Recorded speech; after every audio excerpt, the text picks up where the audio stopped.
is our deliberative session. So we talk about articles and maybe amend them, but we don't vote on them. Anyway, I'm Rod Stark, Town Moderator, and I'm officially calling the meeting to order. And the first order of business is I've asked Peter Georgianis to lead us in the pledge.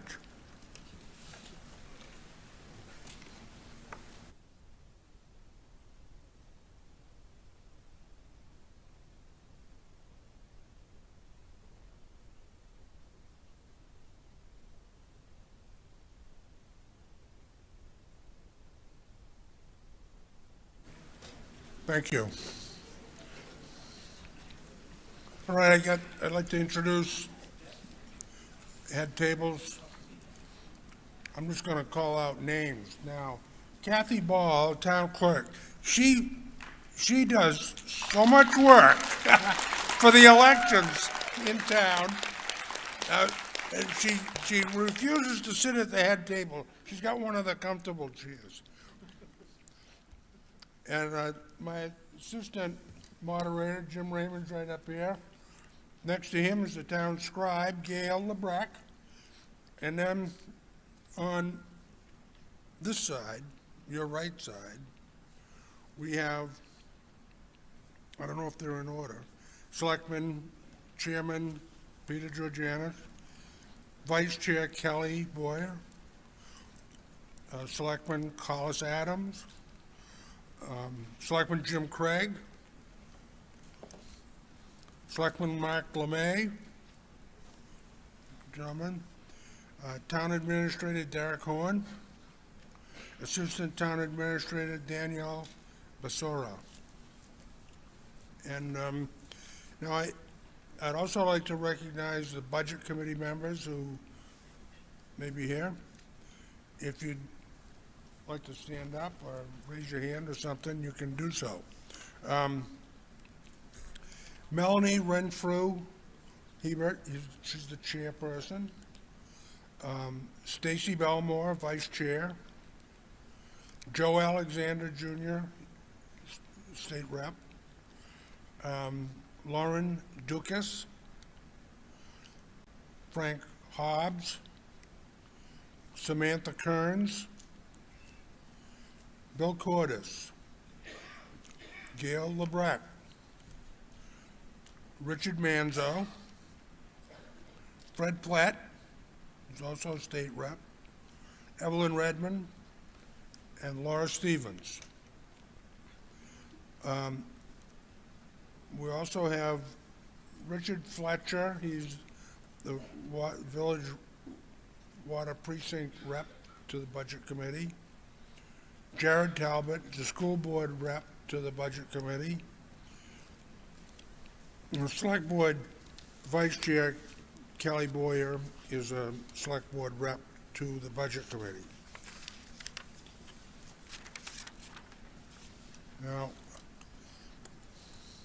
our state senator for District 16, which is Goffstown, Hooksett, Candy, and Raymond, is Keith Murphy. And I don't know if Lou D'Alessandro is here, but he was our state senator for 12 terms. Our state representatives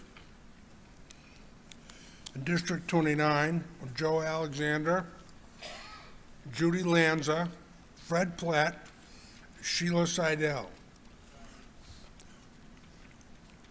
In District 44, which is Goffstown and Ware, would be Travis Corcoran and Lisa Mazur. And at this point, I'd like to recognize Rick Wellheim to present the Robinson Colero Volunteer Award.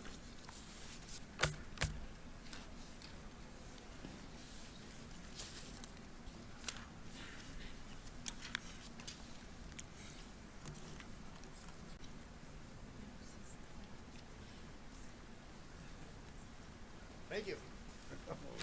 Good to see you. Good to see you. Wow, this is exciting. This is almost like being at a Parks and Rec basketball game and all these fans out there, but I don't have a whistle. Yeah, there we go. All right. As the moderator said, my name is Rick Wilhelmy. I'm the Director of Parks and Rec. Been the Parks and Rec Director for 13 years in the town of Goffstown. And I have to say, it's a great job. It's a great thing. I've been involved with many different people in recreation, leisure, sports activities, and being part of many, many people in this community that do that type of activity. It's a grand thing to be part of. I'd like to also recognize our Parks and Recreation Commissioners. Those 8 folks help really guide the ship for recreation and leisure in this community. And they put a lot of time in, a lot of effort, and a lot of planning. I'll read them off. Let's see. Chairman, if you guys are here, just stand up. I can't, this is wild being on this side with the lights. You can't see faces. So if you're here, please stand up. Chairman Howard Sobeloff, Vice Chair Jane Stekowitz, Brad Parkhurst, Kevin Daigle, Gary Gendron, Pam Decker, Eric Emmerling, and our Selectman Rep, Peter Georgantis. These guys, as I said, they really help guide the ship, and they keep our facilities, our programs, special events, everything going in the direct order. As we all know, for any community to be strong, it totally relies on the resources of the people within it. And Goffstown has a strong community of dedicated individuals volunteering in so many ways, as I keep saying, all with a very similar goal: to provide programming, facilities, special events that help all the residents within our community foster a strong community spirit. And that's a great thing to be part of. What I'm here for is I'm here to present the 33rd Annual Clint Robinson Lionel Color Oak Community Volunteer Award. That's a mouthful. These 2 gentlemen were part of the Parks and Recreation Department 30 plus years ago, and their heart and soul went into a lot of different aspects of what we do in recreation. So their names are following. This year's Robinson Color Oak Award is being presented to 2 very outstanding women who have been leading our Bone Builders program. What is Bone Builders? Bone Builders is a program that it helps with strength training, balance exercise to help prevent and reverse osteoporosis. This class also builds bone density and it improves balance. This class started in 2017. It's a 100% volunteer-based program. These 2 women are phenomenal. Every Monday, Wednesday, you guys come on down. Monday, Wednesday, 9:30 to 10:30, come on down and get a little exercise. It's a wonderful program, and it's a great socialization as well. So I'd like to recognize both Catherine Lane and Mary Philippi as the 33rd Annual Robinson Color Oak Volunteer of the Year Award. Kay, Mary are always finding ways to improve and motivate these people.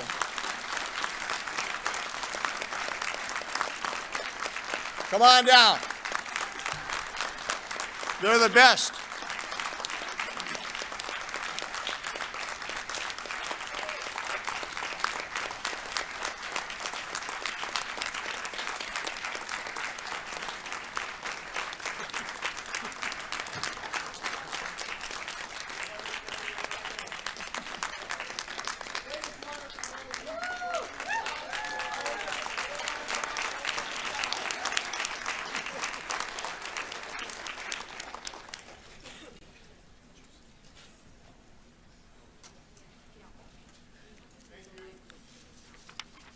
Thank you, and thank you, ladies.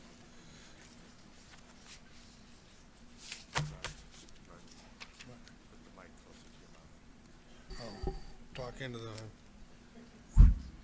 how's that? All right. Probably some of you, or most of you, I don't know, have probably heard this before, but I'm going to say it anyway. back in 1996, town meeting, the town voted to adopt what was called Senate Bill 2. Been codified and is now RSA 40:12 and 13, otherwise known as the Standardized Official Ballot Referendum System. It is under this system which the town of Goffstown in general, and this meeting in particular, will conduct its business. I'd like to take a few minutes to explain to you some of the features of this system, as well as the rules of engagement for tonight's meeting. First of all, we are guests at the high school this evening. There is no smoking while on the school grounds, even on your way to the car.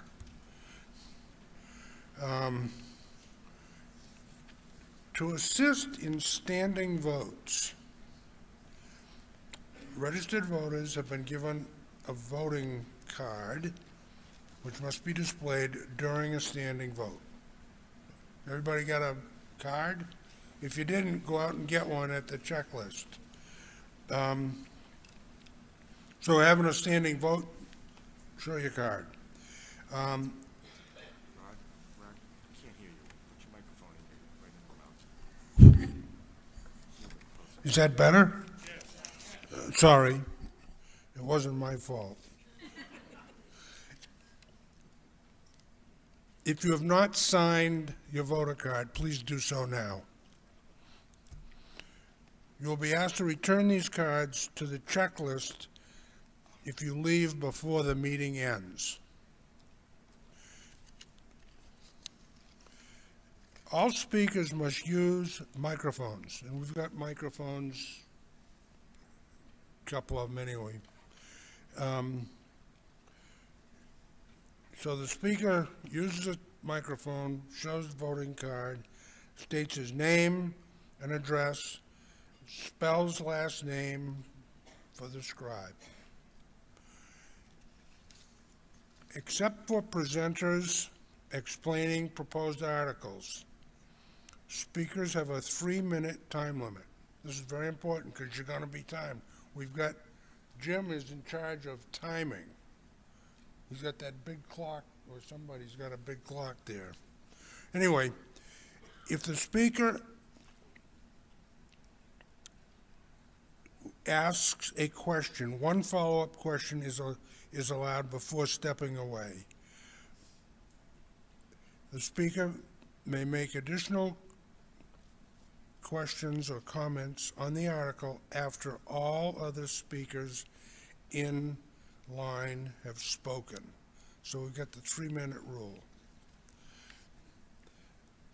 The most important thing for you to know is that we will not be voting to pass or defeat any warrant articles tonight. All warrant articles will be on the town's official ballot, which will be voted on at the second session of town meeting, and voting will take place on March 14th from 7 a.m. to 7 p.m. at the high school and at Bartlett Elementary School. At tonight's meeting, Articles 7 through 16 will be open for discussion, debate, and amendment. If an amendment is properly offered, it will be discussed, debated, and voted upon. If an amendment to any warrant article is adopted by this meeting, the article as amended will appear on the official ballot for voting on March 14th.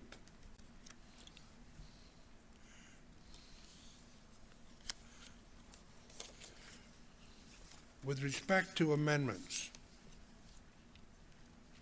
please keep in mind that the purpose of the warrant is to simply place the subject matter, and I say that in quotes, subject matter, before the voters. Senate Bill 2, by allowing amendments, allows the same range of possible amendments which voters have always had under the traditional town meeting system. Amending appropriation articles up or down is permitted. Details as to how a warrant article subject matter is to be treated or the addition or deletion of terms and conditions to the article can be accomplished through amendments as long as they relate to the general subject matter of the article. Substantive amendments not relating to the article's subject matter will be ruled out of order and will not be accepted by the moderator. Further, with respect to amendments, as in the past, all amendments must be presented to the moderator in writing. Forms are available in the hall for this purpose. I think Kathy Wall has these under her jurisdiction. Proposed amendment must be moved to the floor and seconded before any discussion of the proposed amendment will be allowed. Following the discussion on the proposed amendment, a vote will be taken on the amendment. Following the vote on the amendment, discussion will resume on the main article. At the conclusion of the discussion on the main article, there will be no vote on the article. We simply move to the consideration of the next article. The previous question is a procedure which will apply to the conduct of this meeting. After an article or a proposed amendment to an article has been discussed, a voter may move the previous question. This motion is not debatable. A yes vote on the previous question means there will be no further discussion on the main article or the proposed amendment. A simple majority vote is required to pass the previous question and thus end debate. Excuse me. In 2011, the legislature amended RSA 40, Section 13, to prevent the practice of amending an article to eliminate all words but, quote, to see, end quote. Please do not offer amendments which attempt to do this because they are not allowed and will not be accepted by the moderator. Prior to a voice or standing vote on a proposed amendment, 5 registered voters may make a request in writing for a secret written ballot. These 5 voters must be present at the meeting when the vote is taken. Once a voice vote has been taken or a standing vote is underway, a written request for a secret ballot may be made, but at that time, the request must be signed by 7 registered voters who are present at the meeting. Forms are available for this purpose as well. If we have a written ballot, you need to show your voting card. The card will be initialed by the ballot clerk as you are handed your ballot. All written ballots which are cast must be whole. If a cast ballot is torn, ripped, or crumpled up, it will not be counted. You may fold your ballot if you wish, but please do no more than that. In the case of a tie vote, it is recognized by voting authorities, most notably Robert's Rules of Order, that the moderator protects his impartial position by exercising his voting right only when the vote would affect the outcome, in which case he can either vote and thereby change the result, or he can abstain. Since a majority is necessary to pass a motion, the motion fails if the result of the vote is a tie. In my over 40 years of moderating town meetings, there has been only one dead even tie. That was on the article to raise and sell the building that I was born in, the Ward General Hospital.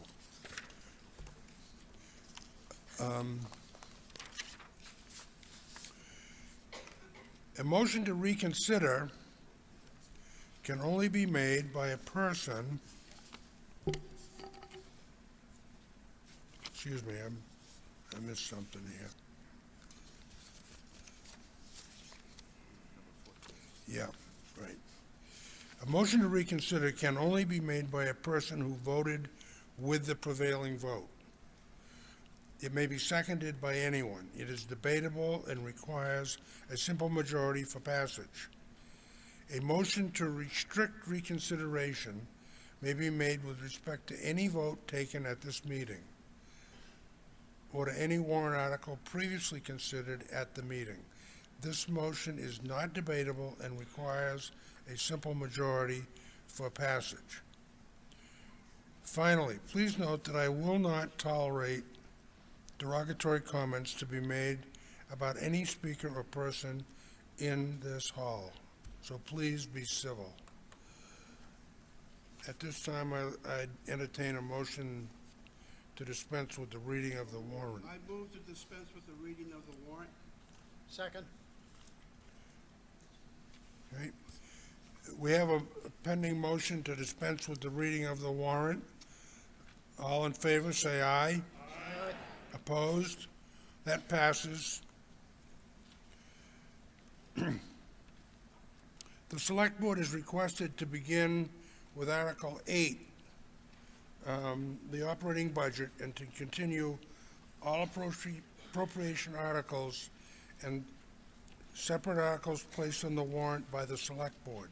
The two articles submitted by petition will be discussed at the end of tonight's meeting. So here we are at Article 8. This is the town's operating budget, and I recognize Vice Chair Boyer. I move Article 8 to the floor. Second? Okay. Do you wish to be heard?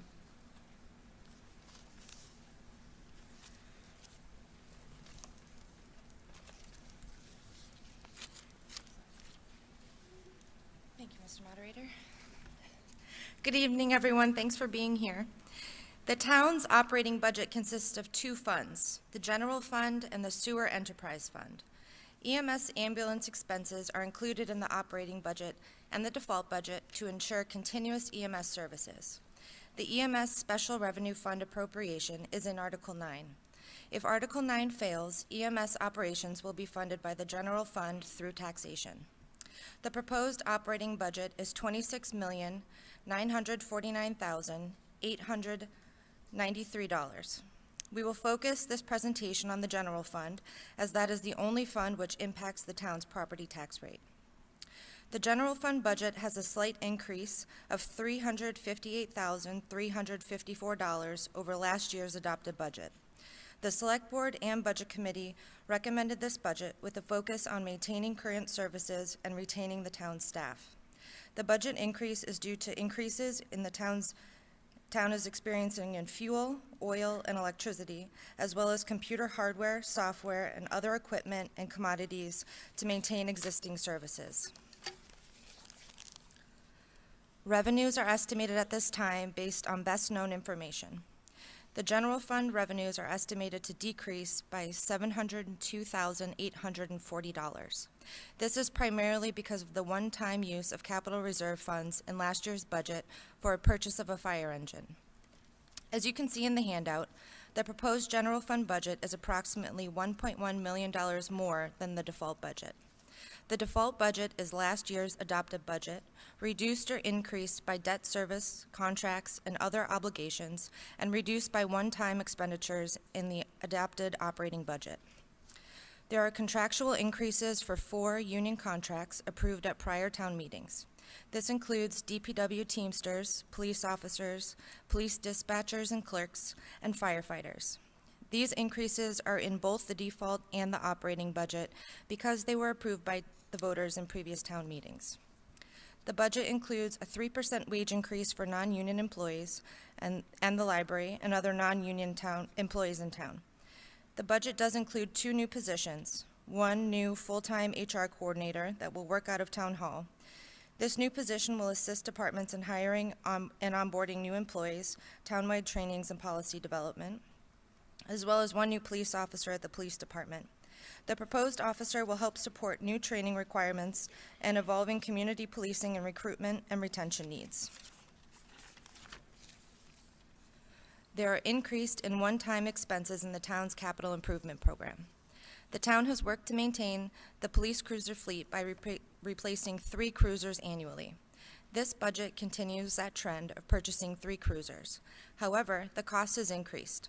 The cost of 3 cruisers increased by 29%, or $40,000, in the 2023 budget. The proposed budget includes a replacement dump truck at Parks and Rec.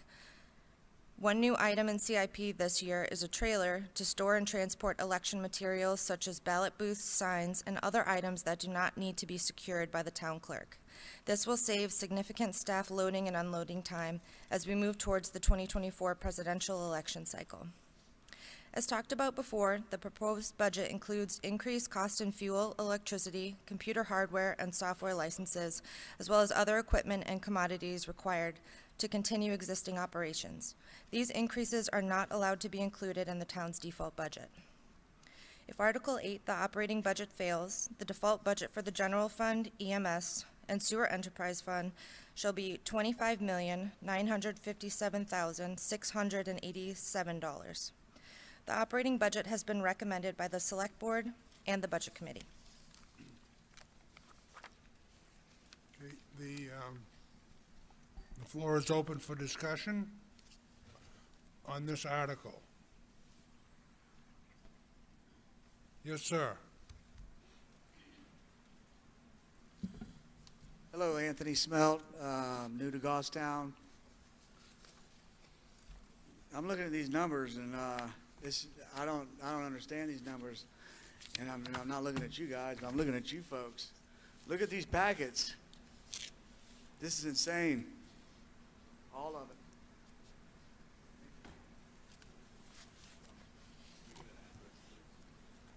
it. Your name and address, please, in the mic.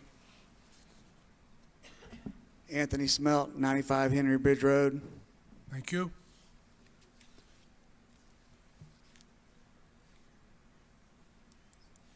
Anyone else?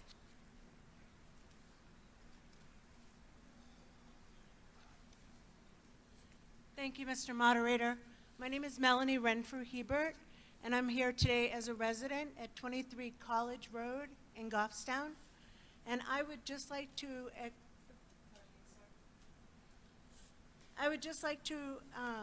express my appreciation to our town administrator and assistant town administrator in their efforts, along with all of our town department heads, in participating in this budget process, and for educating myself and other members of the community. We've benefited from their open door policies and their depth of knowledge, and it's appreciated for our town. Thank you.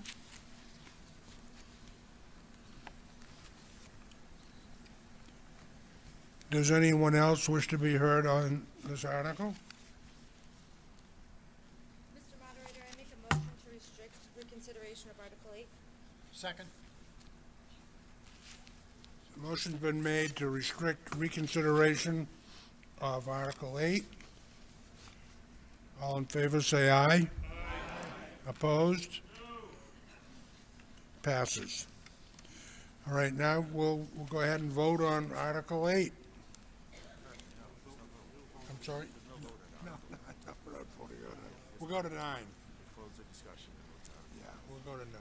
Sorry about that. Now we're moving to 9, Article 9.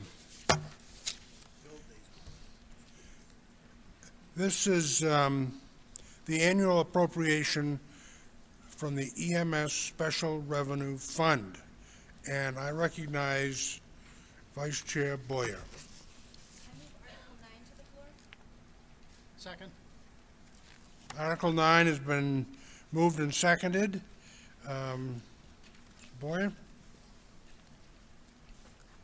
Thank you, Mr. Moderator. The EMS Special Revenue Fund was established in 2001, and 100% of revenue collected from EMS operations is deposited into this fund. EMS ambulance expenses are included in the operating budget and the default budget to ensure continuation of EMS services. This article asks voters to fund 2023 EMS operations from the EMS Special Revenue Fund with no funds to be raised by taxation. The proposed 2023 EMS budget is $526,576, which is an increase from last year. If Article 9 passes, Article 8, the operating budget, will be reduced by the amount of EMS operations. If Article 9 fails, EMS operations will be funded through taxation. This article is recommended by the Select Board and Budget Committee. Floor is open for discussion on this article.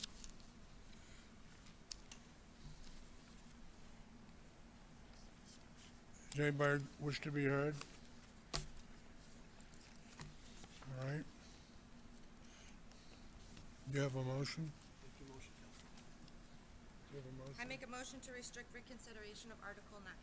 Okay, there's been a motion made and seconded to restrict reconsideration of Article 9. All in favor, say aye. Aye. Opposed? Okay. All right, so we'll go on to Article 10.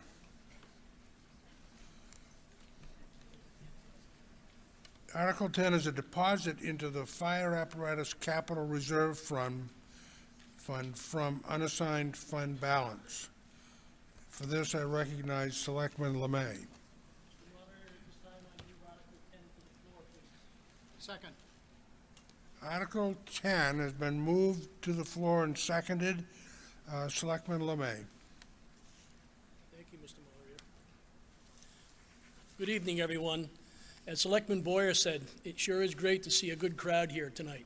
I can't remember this crowd being this big since we were in the auditorium, which was many, many years ago.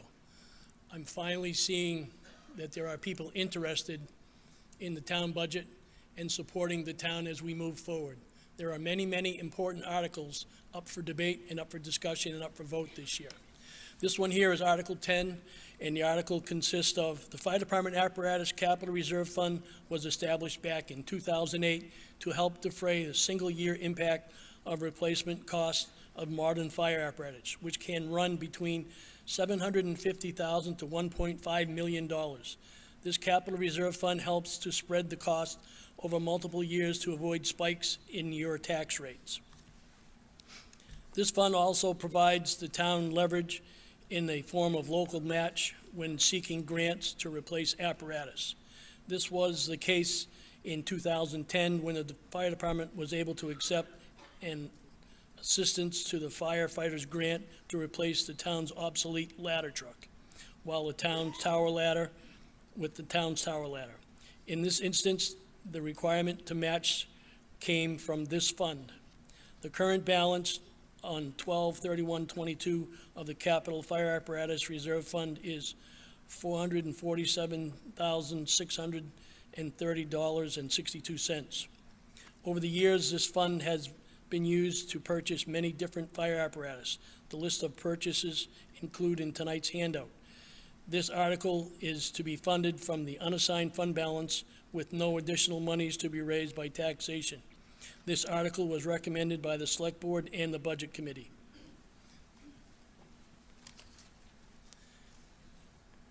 All right. Article 10 now is open for discussion.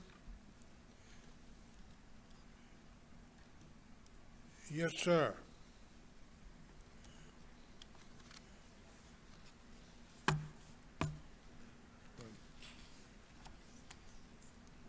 Oh, ma'am. Yes, ma'am, I apologize. It's okay. Karen Manasky, 22 Rochambeau Street. Could you spell your last name, please? MonaskY. So I have a question about the unassigned fund balance. What is that?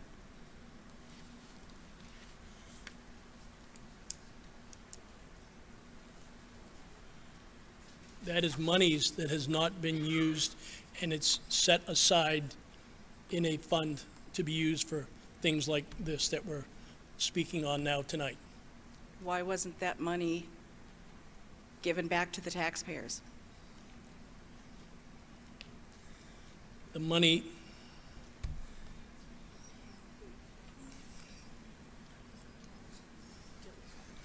I mean, I would personally like it back.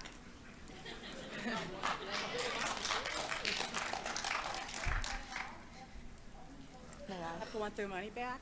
May I, Mr. Moderator? May I address Do you have a further question? May I address it? Yes, I asked the question but did not get an answer. Okay, go ahead, yes. Good evening. The unassigned fund balance is a balance sheet number. It is not actual cash sitting in an account. It accumulates based on taking the town's assets and equity and subtracting the liabilities. So when you consider unassigned fund balance, the DRA calculates those figures for us at tax rate setting, and it's accumulated over the course of years based on under expenditures from a previous year's budget and increased revenues higher than we had predicted in previous year budgets. So that figure is the difference between the two, what was expended and appropriated, what was collected, and that's how it accumulates. From there, unassigned fund balance can only be used by specific purposes, one of which is town meeting, like you see here tonight, going before the voters for a vote. It can be used at tax rate setting. The select board has the authority in the fall to utilize the fund balance to reduce the tax rate, which they did this past fall. They utilized $750,000.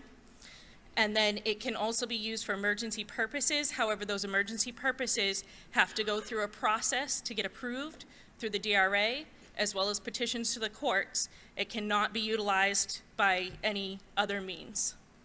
Does that address your question? So there was actually, we got a refund, taxpayers got a refund of $750,000? What it was $750,000 was used to reduce the amount of taxes needing to be collected. So it is a way that it closes that gap and it is returned at tax rate setting. That's correct. So how do I know that as a taxpayer that I actually paid less taxes this year because there was like a rebate? So the How would I know select that? board holds their tax rate setting during the fall. That is usually in October. It's DRA gives us the figures and it's announced at their public meetings. So it will be on the board's agenda each fall, so you can keep an eye out for it. This board? Yes, the select Okay. board. It's posted on the town's website what those meetings agendas are, and you're welcome to attend, to participate in the meeting. It is a public meeting. So is there a summary that comes out of this meeting that goes out to the citizens? Yep, so after the meeting, the tax rate is set. We do a press release that is announced to all the citizens. We also post that on the website. And the tax rate setting final rate by DRA that shows the use of those funds is also posted on the town's website every year. So for me to be able to see this information, I have to go to the website. The website is the easiest way to find it. It's available 24/7. You can also call Town Hall if you'd like a copy, and we can also help direct you at that point where to find it or send it to you in the mail. We don't have any liability to change the tax bill itself. That form is hard-coded, so we don't have the ability to add a message or something onto the tax bill itself. And what's the current balance of this unassigned? Mr. Moderator, the follow-up question has been used. Wow. I'll sustain the point of order. Ma'am, you can ask one additional question if you Okay. wish. What's the current balance on the unassigned fund? So the unassigned fund balance, as I indicated, is calculated each fall. The number we had at the tax rate setting last year was $7.2 million. That was prior to use of the fund balance to reduce the taxes, as well as prior to the number that town meeting would be putting forward this year.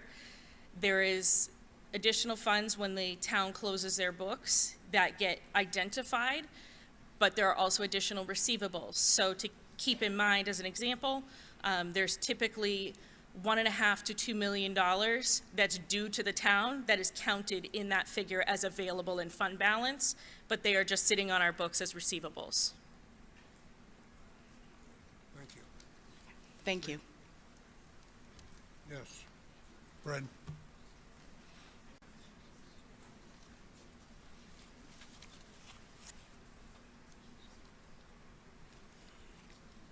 Fred Platt, one of the Budget Committee members and State Rep. I want to follow up on the last questioner. Is there a maximum amount that the unassigned fund balance can grow to at a minimum, that people are comfortable within that range?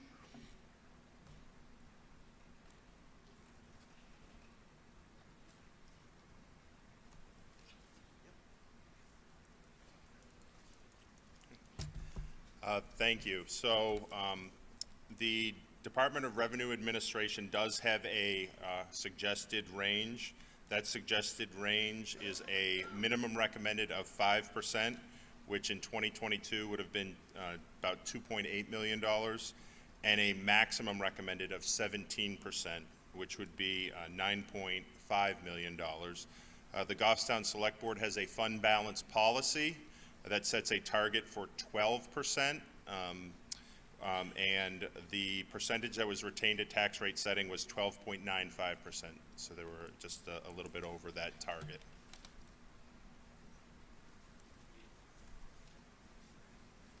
Anyone else? Yes, sir. Anthony Smelt, 95 Henry Ridge Road. I was just trying to look through my papers. Was the, you said $7.2 million is just hanging out there, right? Isn't that what you just said? You didn't just say $7.2 million just a second ago? Yeah, or who was that? Yes. I know, but you said $7.2 million, right? It's just sitting out there. That's our money just sitting there. And now we're having, you wanting a library for $7.2 million and then taxing us for us. Is that what we're talking about?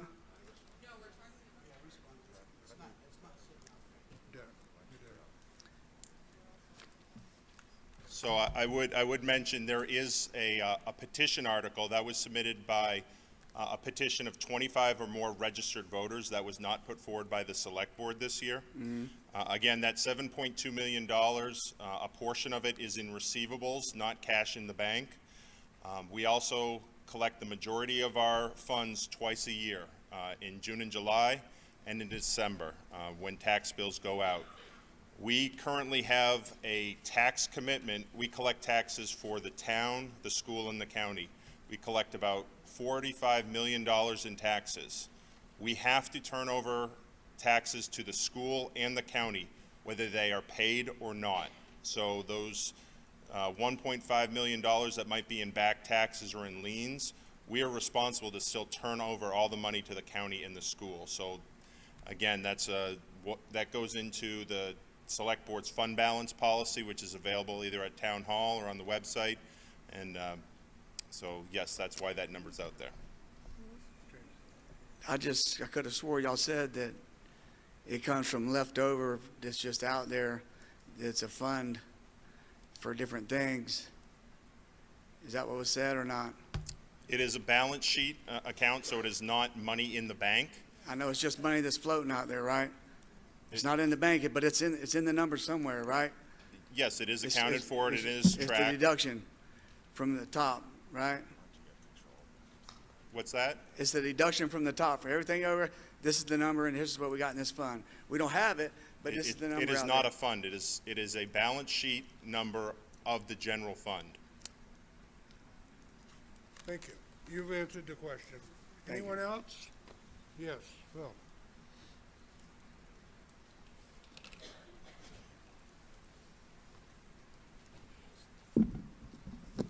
Thank you, Mr. Moderator. Phil Devanza, East Goffstown, East Dumbarton Road. Also, just so people realize, if we don't have a substantial amount of money in that fund, when we have to go and give the school and the county their money, we have to give them the cash, whether we've collected in the taxes or not. Then we have to go and we have to borrow money, and we have to pay interest on that borrowed money. And you know what interest rates are today. And the Board of Selectmen and the Budget Committee have worked together over many years, and I served on that Board of Selectmen with them. And the biggest thing we didn't want to do is to go and have to borrow the money, because then you'll see it in here. It's interest on borrowed money to pay taxes to the school and to the county that we weren't able to collect because people didn't have the money to pay the taxes. Thank you, Phil. Anyone else?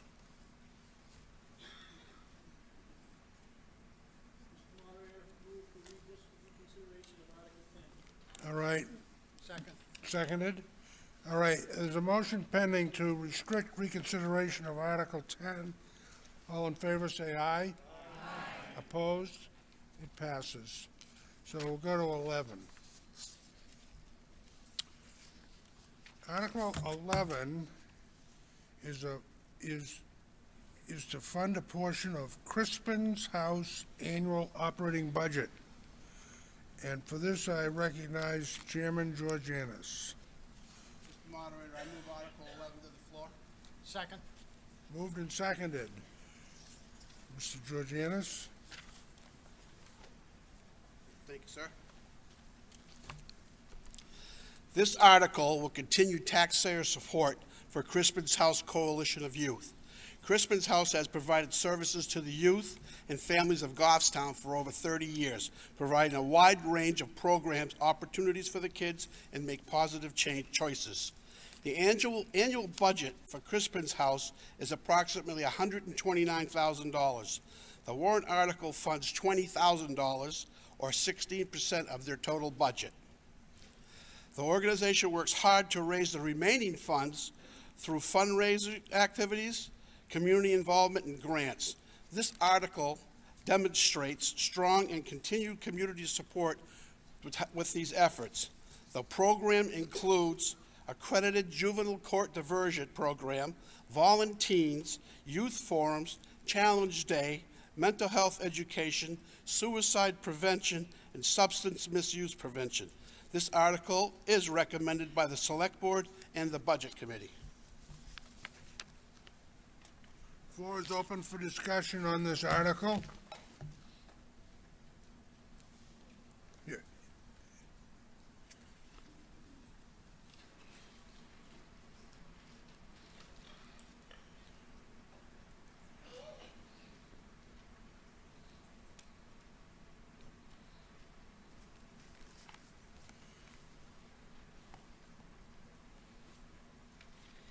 Good evening. I'm Henry Guyson of 20 Amoskeag Drive, Goffstown. So this looks like a great organization, and I've met with them a couple of times just in passing when they've done some fundraising, and the cause is excellent. On the flip side of that, I don't believe in tax-enforced charity. I don't believe in that kind of, I believe that that is a misappropriation or wrongful appropriation of tax funding to take from the people and pick a charity and donate it to a charity, any charity. So if there was a way to amend this down to 10,000 and wean them off of our support, I would want to go in that direction. But I don't think we should be taxing people and giving that money to charity. Thank you. Anyone else? Yes.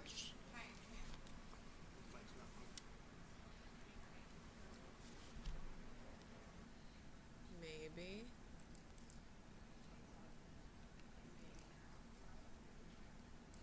It's not projecting. I'll switch. I'll switch real quick.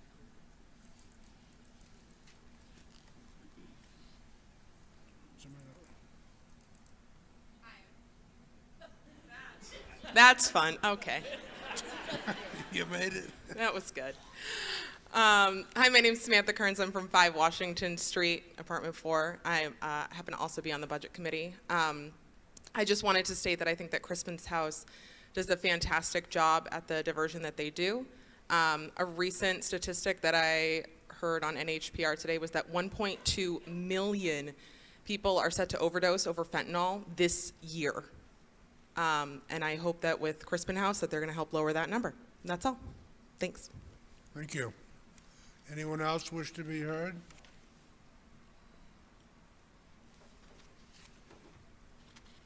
All right. Is there a motion? Move to restrict reconsideration of Article 11. Second.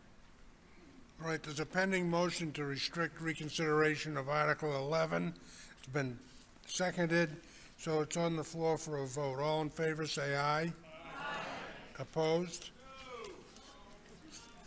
It passes. Article 12. Article 12 is seeking to modify the asset and income limits and amount of the elderly exemption. For this, I recognize Chairman Georgianis. I move Article 12 to the floor. Second. Seconded? Yes, Peter. Thank you, sir.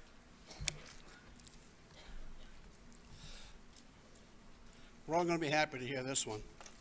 The town will be undergoing evaluation update in the year 2023 tax year. The last change to the elderly exemption limits was made in 2018. The total number of exemptions in 2022 is the lowest it has been since 2006. The dollar amount is the lowest it has been since 2017. The town reviewed Social Security data since 2018. Social Security payments have increased by 18% since 2018.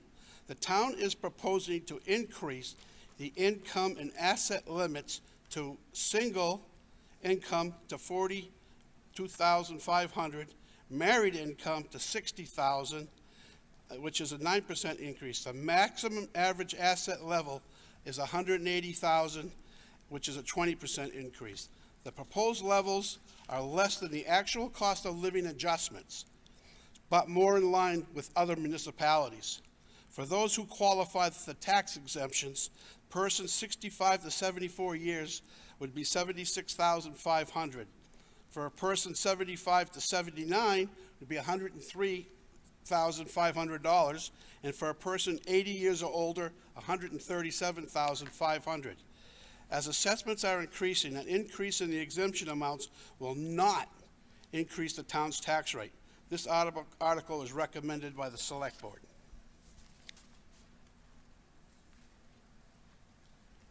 Floor is open for discussion on this article.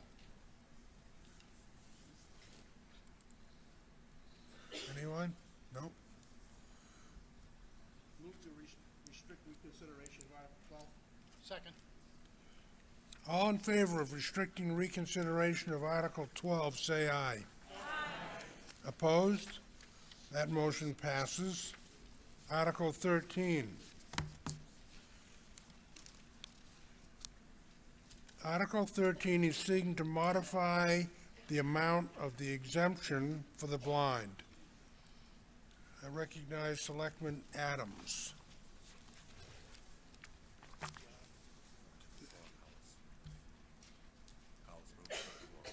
Yeah, I need to move the article to the floor for discussion. Second. Thank you. Welcome, folks, and I want to commend you all for taking the time out of your busy schedules to show up tonight and participate in this very important process. The exemption amounts will not increase the town's tax rate. This article is recommended by the Select Board.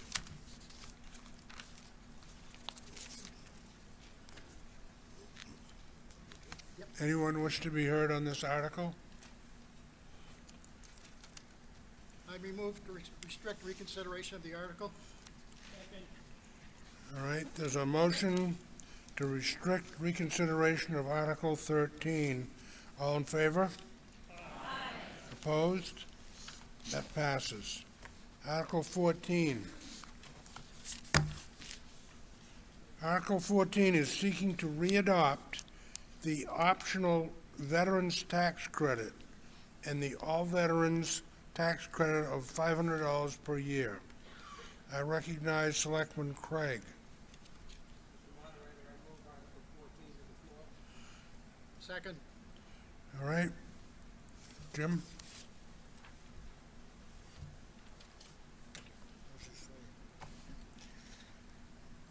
Okay, this article seeks to readopt the optional veterans tax credit and the all veterans tax credit at its current amount of $500 per year.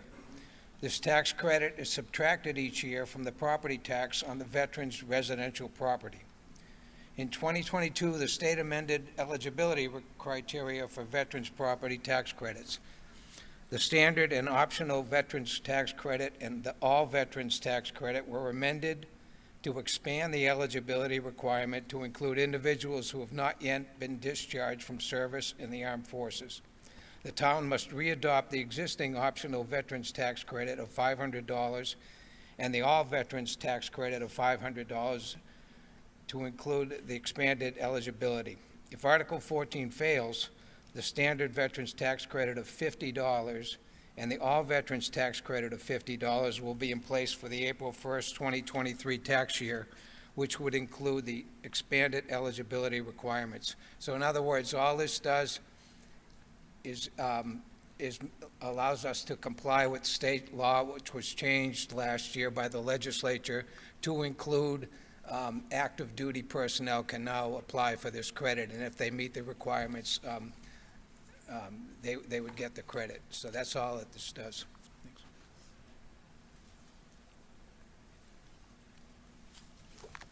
Does anyone wish to discuss this article?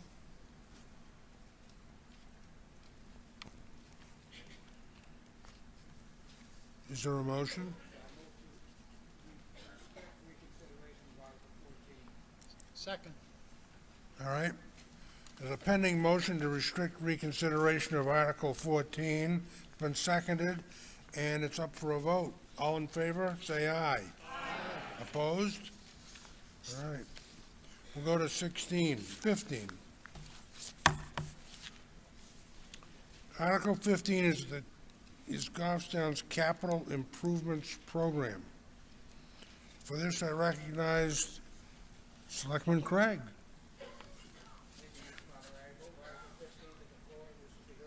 Second.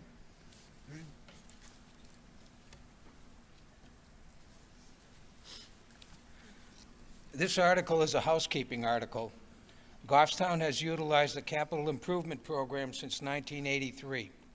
This is a planning tool under the Goffstown Planning Board that coordinates, unifies, and facilitates accomplishment of the long-range master plan and capital improvement planning for the town. The New Hampshire legislature recodified the state's land use laws in 1983 and authorized CIP programs.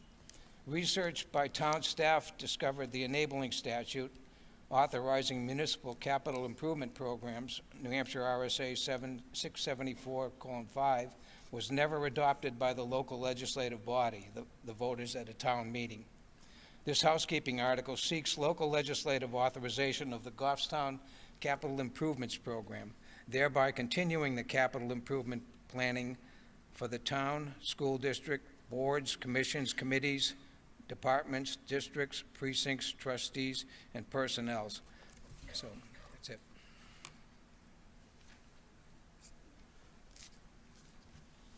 Is there any discussion on this article? Is there a motion? Second. All right. All in favor of restricting reconsideration of Article 15, say aye. Aye. That passes. Now we go to Article 7.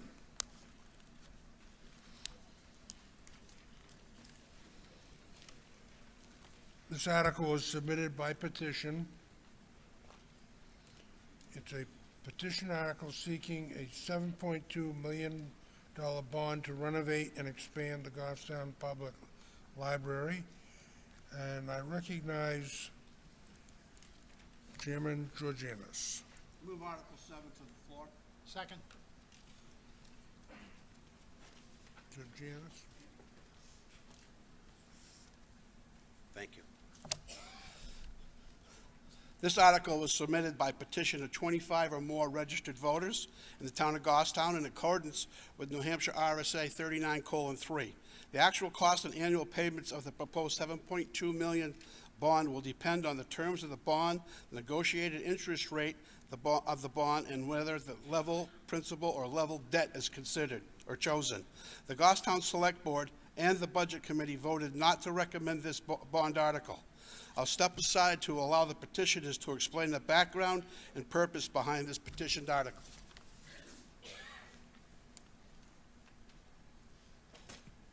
Let's see if this works this time. Kathy Coughlin, Coughlin, 83 New Boston Road. I am the Vice Chair of the Library Board of Trustees. Thank you for everyone who is here tonight. I'm going to give a brief overview of the project, and if you could give me like a 1-minute warning on the clock if I'm getting low on time, that would be great. Back in 1998, an elevator was put into the library to help with ADA needs, and that allowed us to access the 3rd floor, and we also did a renovation of the library to open up more spaces, and there was a reorganization at that time. In 2009, we purchased the lawn next door, that is the grass lot where the book sale tends to happen, and that was in preparation for an anticipation of expansion at some point. In 2014, 2015, the Library Board of Trustees went before the CIP committee. We had a rough drawing, we had rough numbers, and we were basically go back and get real numbers. And so then we really set a hard path to get that done. We sent out a community survey. We did a building feasibility study to make sure that it was even feasible to add on to our building. We contracted with an engineering and architectural firm. We did the bid process and got a construction manager in order for us to get these hard numbers. And that is what the price tag is based off of. In 2021, the library renovation and expansion and pre-construction bond for, warrant article for $95,000 that really gave us the ability to get those hard numbers. The Library Board of Trustees wanted to get this article in front of the voters. In order to do that, we did have to use this petition article. We didn't want to wait another year. We've been waiting and delaying and not moving forward, and we were ready. We had our numbers and we were prepared. In preparation of the ballot, we're asking the voters to approve $7.2 million bond for the expansion and renovation of the current library. So it would include renovation of some of the interior spaces of the current library. This would add around $850,000 to the annual budget for the life of the bond, and the payments and things like that are based off of bond rates and whether it's level or principal debt. And the financial folks in Town Hall help us with all that. Right now, the rates are still, they're still relatively good. They haven't really adjusted too much in the face of what is happening otherwise economically. And I did just want to say a common refrain that we've heard is now is not the time. It's too much, don't do it. It's times are tough. And I would just like to ask, when is the time? There's always going to be something, whether it's the economy, wages are too high, pandemic happened. There is always going to be something around the bend. There are no other capital projects in the CIP matrix for coming up in this coming years. And so we know that there are other projects in the works down the road, but our project that we've been working on for the past several years is ready to go, and we do look for the support of the community. And we do have to update some of our language that I'll have to amend the language to make the language for what bond council wants. And I do have a form I can bring up. I wasn't sure the next step. You have a proposed amendment? Yes. Bring it up. Let's see it, yep. So what's in red is the updated, and there's one strike through it.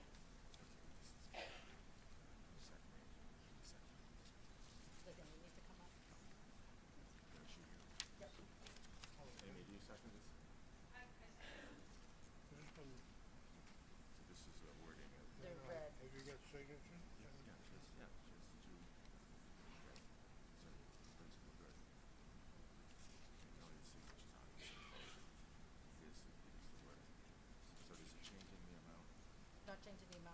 add in the language for bond council.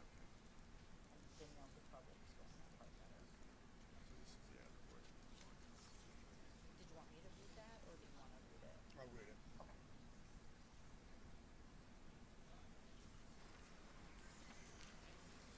This proposed amendment to the wording is as follows.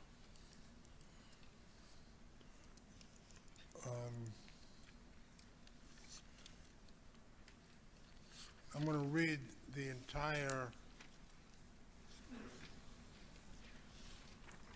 article, but I'll let you know when I get to a change. Passage of this article shall override the 10% limitation imposed on this appropriation due to the non-recommendation of the Budget Committee.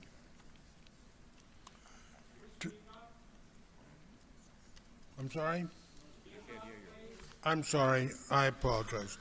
To see if the town will vote to raise and appropriate the sum of $7,200,000 gross budget for the renovation and expansion of the Goffstown Public Library, 2 High Street, and to authorize the issuance of not more than $7,200,000 of bonds. Now, it's written out $7,200,000, followed in parentheses by $7,200,000 of bonds or notes in accordance with the provisions of the Municipal Finance Act, RSA 33, and to authorize, this is new, the Select Board, and then stricken, other words, municipal officials, to issue, strike out the word and, to issue, negotiate, and then the following language is added. Sell and deliver,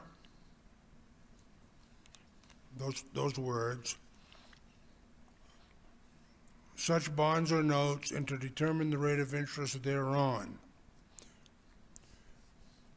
And now the following language is new. And the maturity and other terms thereof, to authorize the Select Board to apply for, obtain, accept, and expend any and all federal, state, or other aid, if any, which may be available for said project, and to comply with all laws applicable to said project, to authorize the Select Board to take any and all action necessary in connection therewith, or to pass any other vote relative thereto. That's the end of the additional language. And then it concludes, in parentheses, 3/5 ballot vote is required for passage. So, anyway, that's the proposed amendment. Now, do you wish to address your proposed amendment?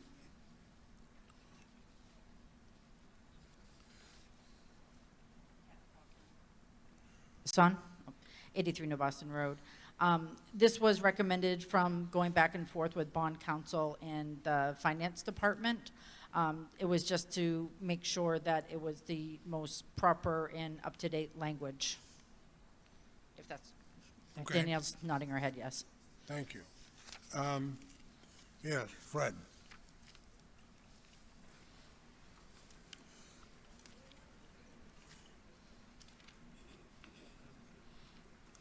Fred Platt, 29 My Way. Was this proposed language approved by the 25 petitioners that submitted the original petition? First question. I can't answer that question. I don't know. Maybe somebody can.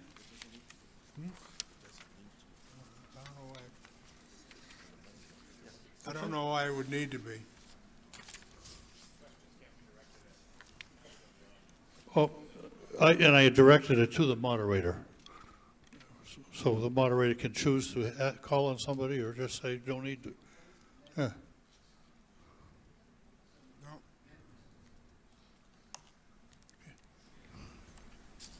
I don't know, can you? Well,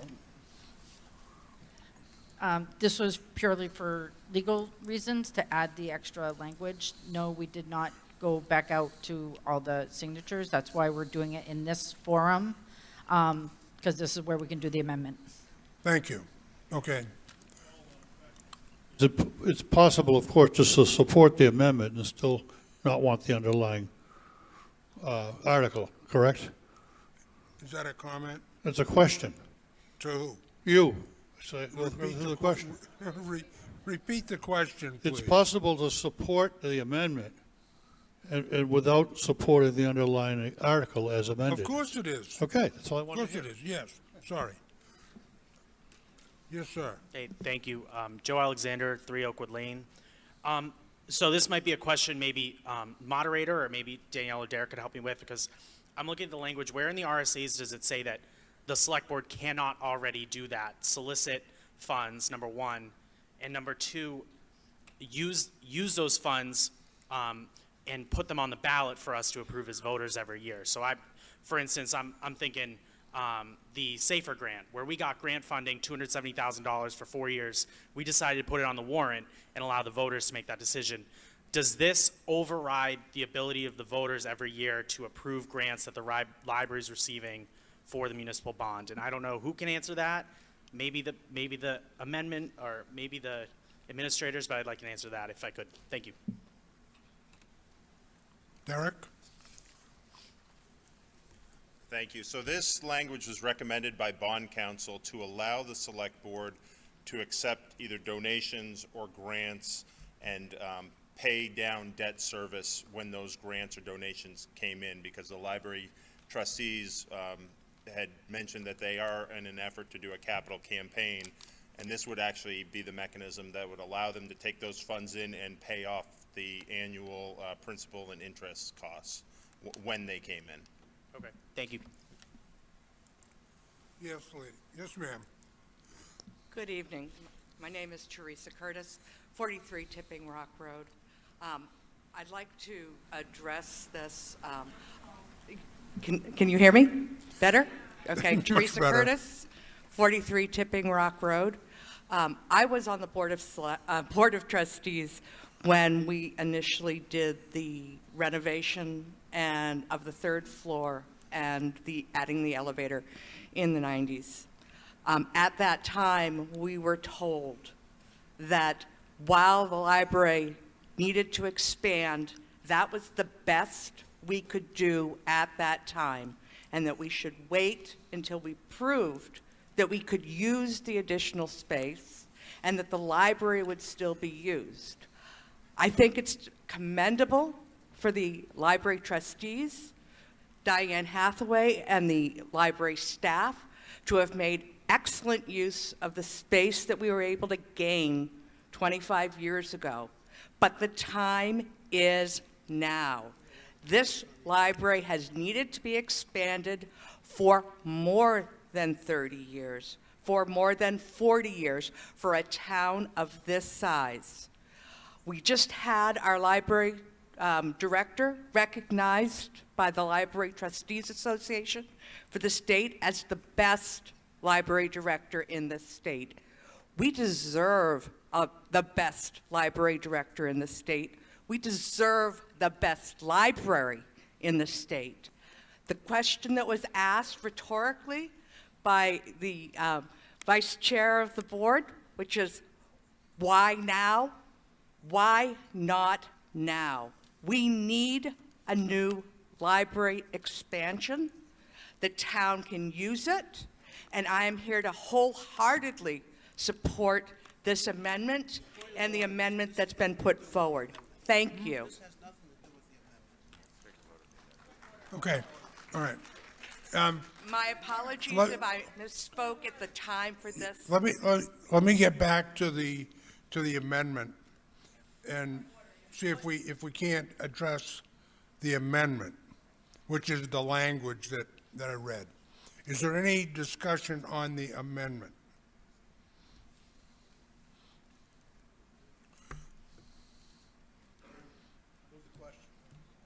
All right, we're going to vote on the amendment. Does anyone want me to reread it? Okay. If, assuming that you all have it in mind, all in favor of the amendment, say aye. Aye. Opposed? No. The amendment passes. All right, now we'll go to the main article. And let's see, there was a lady standing behind the lady who just spoke. I have to recognize her. I don't know where she is. The lady that just spoke? Wasn't there somebody in back of you? Okay, yes. Is this the appropriate time to speak on behalf of the expansion, or are we supposed to wait till? Well, you know what I think what I'd like to do is the last person who spoke very favorably for the bond article. And maybe we can get an opponent to speak. Mr. Moderator, point Yeah. of order. Now that we've discussed the First Amendment, we need to go back to the original article, and now people can speak, and it doesn't necessarily matter for opposed. We just Well, have to that's go the way back I'm gonna do it. Okay, we just need to go back to the original. Yeah, we're on the main article. I move to overrule the chair's ruling. Second. All right, well.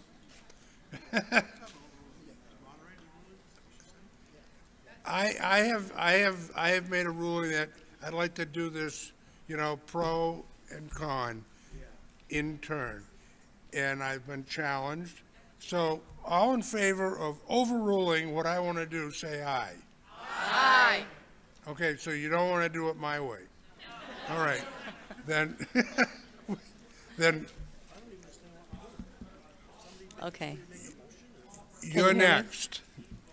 Am I close enough? What?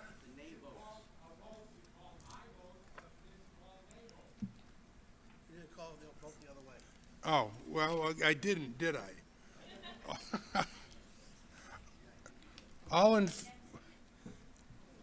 We'll start over again. All in favor of doing it my way, pro and con, say aye. Aye. Opposed? Okay, so we're not going to do it my way. Okay.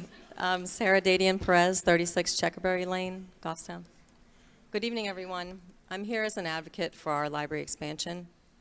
I know that we're all tightening our belts in the face of rising costs of living, and that many of us are here tonight, or many of you are here tonight in opposition to the expansion because you don't want to see any increase in your property taxes. I understand it's hard to be faced with potential cost increases, even if they're minor, when one thinks it won't necessarily have a direct positive impact on one's life. So where does this leave us? Goffstown is made up of very hardworking, very down-to-earth, kind people. We love our downtown and all of our town events. We love our hardworking police and fire departments and all of our town offices. I'm here to ask you to consider that just as our taxes support the infrastructure of our town and all of these departments, our schools, all of our families' lives, our taxes also serve to support our town library. Our library is a vital part of our town's and our community's infrastructure. Our librarians and all of our library's events and programming have a direct positive impact on our children, our families, and on people of all ages in our community. So I ask you to please support the library in its time of need for more space and better facilities for our community. And if you don't visit the library often, I would really encourage you to stop in.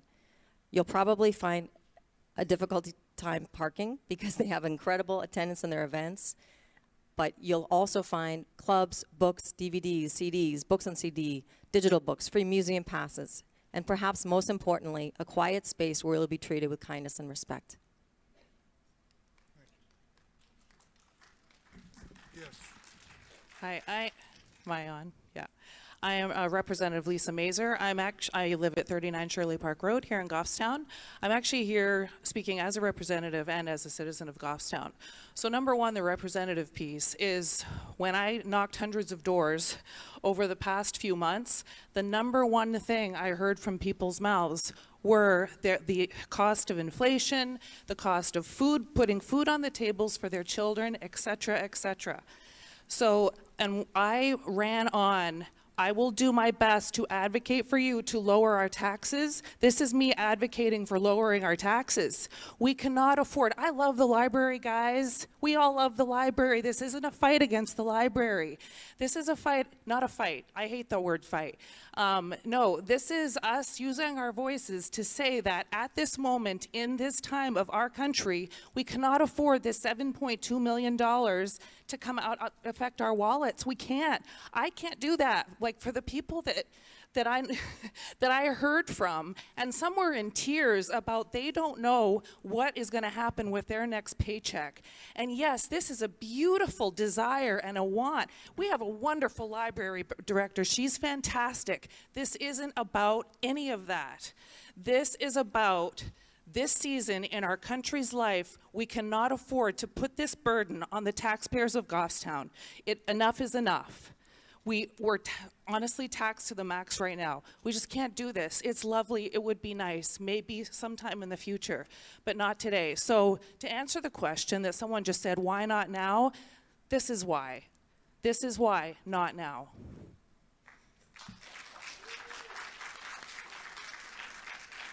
Yes, ma'am. Laura Stevens, 33 Orchard Hill Road. First, a point of order, Mr. Moderator, is I ask that people remember they address you when speaking. And it is about all of that. When times are hard for people, that means different things to different people. Not everyone has internet access. Not everyone has resources at home. Not everyone has a safe place. The library is these things and can be these things to more people in our community. You may not see these people in your everyday goings-on, but they exist, and we have to remember to stand up for them as well. So even though now is not the time, nobody wants to raise taxes, nobody wants to spend more money, but this is an investment in our community that will pay us back many, many times over in the future.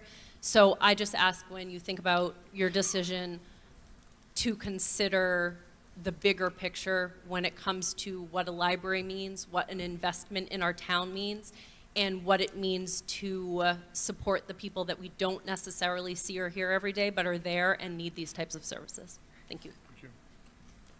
Thank you, Mr. Chairman. Tony Anthony Smelt, 95 Henry Ridge Road. The libraries, everybody in this room has a library in their pocket. All of your neighbor has a library in their pocket. Everybody walking on the street without a home has a library in their pocket. Their library is not the future. Maybe a safe space or a meeting space or an internet cafe, but not a library. That's a waste of money. Yes. Melissa Landry, 25 Cove Street. I have some questions, and I'm sure that I can still ask those questions. So what I really want to know is, there's a lot of talk about grants being able to help, raise and the funds in order for this $7.2 million. But when we look at the overall picture here, there hasn't been any grants that have been discussed or even laid out in front of us as far as options, in which case it says mini grants, some of which would award up to $1 million. I'd like to hear about those grants and what they are. And then in addition to that, does it really need to be $7.2 million on the ballot to show that the community supports the library in order to get those grants? So those are my questions.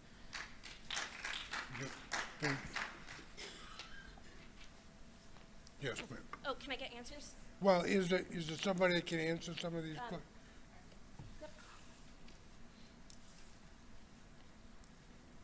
Kathy Coughlin, Vice Chair of the Library Board of Trustees. The Goffstown Public Library formed a private foundation doing a capital campaign. And also, we have been researching numerous grants via the foundation as well as the Library Board of Trustees. Many of the infrastructure grants require proof of community support. There's not, I don't have an exact number as far as what they would need, but just as we were talking about with the fire department saying with their EMS fund or with the capital reserve fund, it allowed them to show that they have other funds available. That's what this warrant article will do. So we aren't even in a position to apply because we don't yet have a approved project. So we can't apply for a grant for the project until the project is approved. Follow up, go ahead. I guess my one follow-up question is, you mentioned this has been in research for quite some time, several years in fact. So when you say you're researching grants, can you share with me what those grants are? Again, research means you have some information to share. We have a spreadsheet with approximately, I think, between 10 and 20 different grants. I don't have my computer with me, so I don't have the exact numbers, but it is a process that we've been working with the fundraising consultant. Thank you. Yes, ma'am. Joyce Kerber, 53 High Street in Goffstown. Kerber, K-O-E-R-B-E-R. My objection to the whole thing was mainly because of the architecture of what was proposed. It is nothing like the beautiful building that is there on the corner of High Street and Mass Road. And I feel that if we're going to put that kind of money into it, it should look more appropriate. In other words, I think it's kind of a monstrosity to have it up against the road, High Street, and every other house on that street is quite a ways away from the road. And the new library promotion is way too close to the road. It has nothing beautiful about it. It's just a brick building. I think it's not even brick. So it doesn't match what we have. And they do have all that area on the side where they have their sales. Why didn't they try to make it a little more beautiful and a little more like our nice little town? That's all I have to say. Thank you.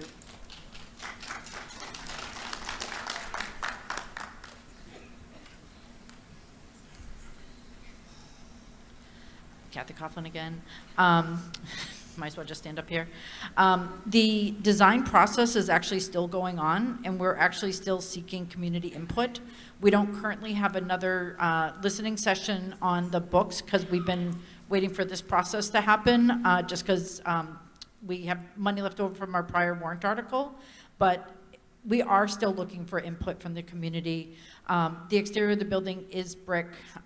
It is not meant to match the old building because the newer ways in dealing with new construction attaching to older historic buildings is not to match it identically. The elevator addition matches the original building almost identically, and so there is a little bit of a contrast there, but it does have the same tones, granite base, brickwork and things like that. But we are still looking for community input, and we would love people to come to our next session when we get that scheduled. Yeah.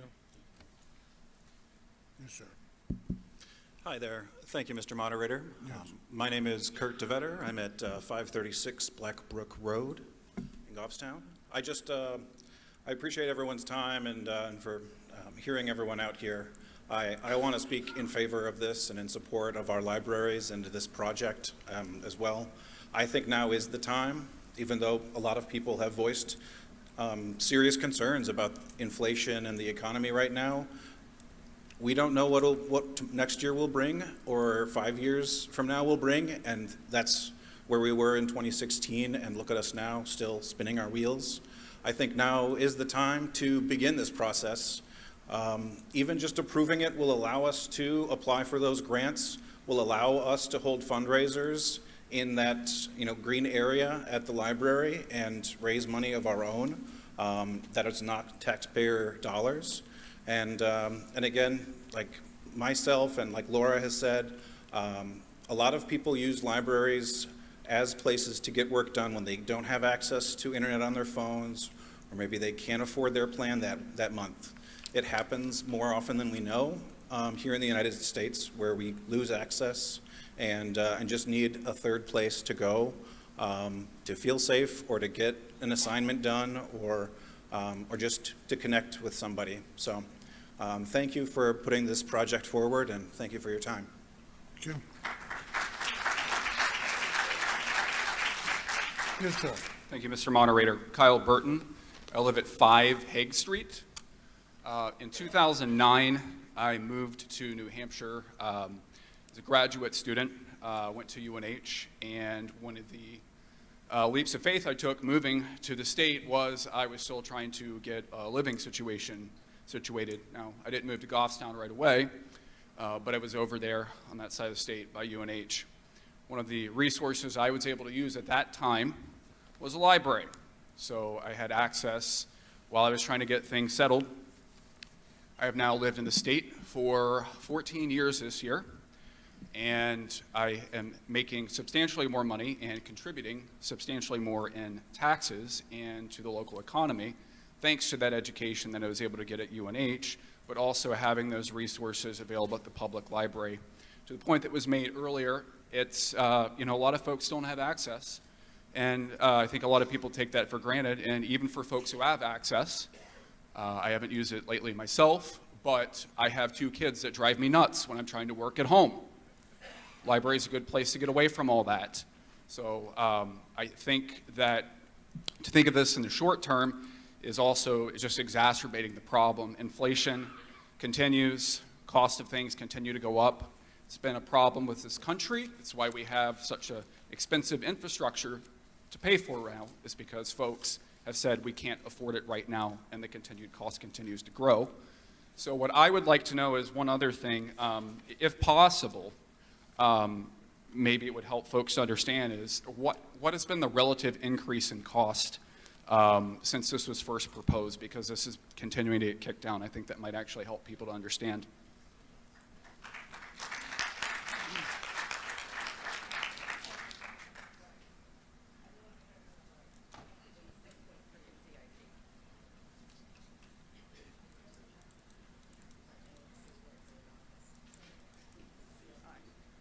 Sorry, I'm just making sure I get the numbers right.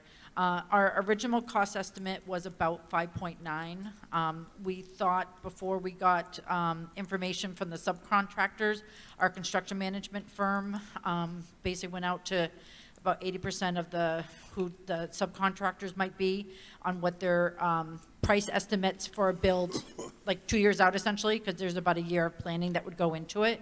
And so that would be a difference between 5.9 and the 7.2. Can't do that math right now in front of all of you. Thank you. Yes, sir. Hello, my name is Frank Hobbs. I live at 119 Danish Park Road in Goffstown. I'm a member of the Budget Committee, and I'm speaking here as a private citizen. I was one of the 9 that voted against the funding for the library expansion plan, mainly because of the difference between needs and wants. I have enjoyed the library. I've used the library. I think it's a great, it's a great asset to the community. But today, when we look at what is a need and what is a want, is filling your oil tank a need or a want? It's absolutely a need. How about food? How about your mortgage? Have mortgage interest rates gone up? They've went up 75 basis points 3 times. When you look at what they are requesting. This is not we are going to have a library or not. What we're debating here is the incremental difference over what we have now. And we've been told we have a great library. I don't think anybody disputes that. We've got a great library director. We do more with less in Goffstown, in a lot of places. A lot of families do. A lot of the taxpayers that I talk to, and a lot of those hundreds of doors that I knocked on, people said, Frank, I don't want my taxes to go up. I can barely live here now. How many senior citizens are on the brink of leaving because of taxes? A lot of senior citizens I know, their tax bill is a lot more than their mortgage. What is the true cost of this? We've got bond interest. There's going to be increased utilities, no doubt, heat, and we never hear of cost overruns in construction, do we? Ever. Always. So the true cost, we really don't know. The lady mentioned she doesn't really like the look of it, and I haven't really mentioned this before, but I really don't either. We're going from a classical library look to a classical library that looks like you attached a warehouse on the back of it. So that wouldn't be my strongest point, but I would just look at this as a want and not a need. Financially right now, it would be on the backs of the taxpayers. And that's who overwhelmingly have said to me out in public, out walking in Goffstown, that they are not for the price tag. Thank you. Thank you. Yes, sir. Yes, sir. Stacy Belmore, 8 Goffstown Back Road. There's so much going through my head right now, so I'm going to try to talk really quick. Looking at the numbers that we have seen and the thoughts of what might go up to our taxes, I trust in our select board and our budget committee to go after those grants. So even seeing the highest number that we've talked about, if that's the highest number and we can get the grants to bring it down, I trust that our fine people of Goffstown are going to try to bring that number down. What saddens me tonight is that people think that we do walk around with the conveniences of others with accessibility to cell phones and things like that. And maybe I'm partial because I have foster children in my home and I see the sadness of some families that don't have the things that we get to have in Goffstown. And I mentioned this at a committee meeting, so I should be looking at you, sir. That the first foster child I asked when I brought him into my home was, can we go to the library? And we've gone there every single weekend since. Last weekend I got library passes to go to the McCullough Museum. We got another book and we brought it back. So there is value to some people. I got my master's degree. I could have sat at home on my computer. Instead, it was quieter, as this gentleman said, to go to the library so my children and my wife weren't bothering me while I was doing my homework. It didn't mean I didn't have the access to those books and those conveniences. It meant I had a place to go and work and have quiet and actually had lovely people to talk to when I wanted to break. So there is more to the library than what you're thinking. As far as the taxes, no one in this room wants our taxes to go up. No one. But in those inconveniences, when I can't, if you drive by my little house on 8 Goffstown Back Road, it's little, probably compared to most of you here. The things that I'm going to let go of when I can't pay for things are my internet, my conveniences of going out, things like that. And guess where I'm going to get those things? At the library, because I can get the books, I can get CDs, I can get DVDs. That's where I can get access to community resources for free. I can go to activities. I can bring my kids to learn new crafts. These are the things that the library can give us when there's a bigger space, when there's place to rent spaces to have people come in and teach us knitting or painting or taekwondo or whatever we want to do. These are the conveniences a bigger library can give us. And what a great thing we can bring to this community, into our library. Yes, we have a great library staff. We don't have a great library, if you've been in there. It's very small, and it's hard to get around, and it's not ADA compliant. So I think now is the time. I think we can dig deep, and we can trust that our representatives in the state and in Goffstown can help bring that cost down.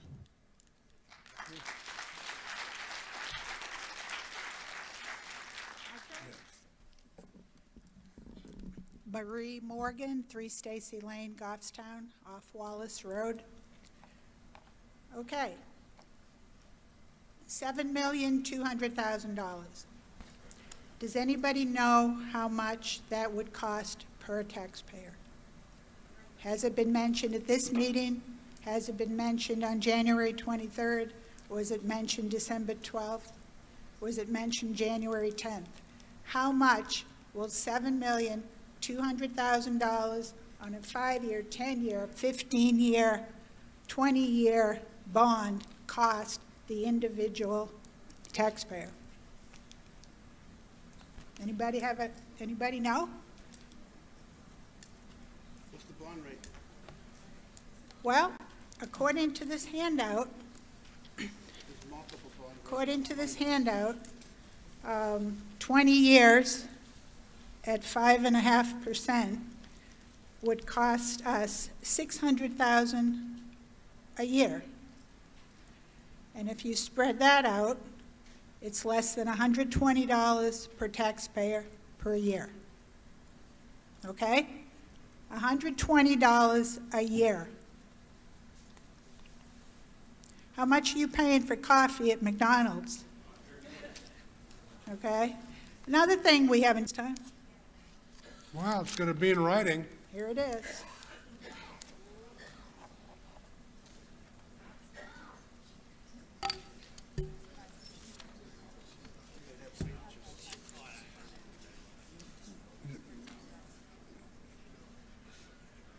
It needs to be signed by 5 people.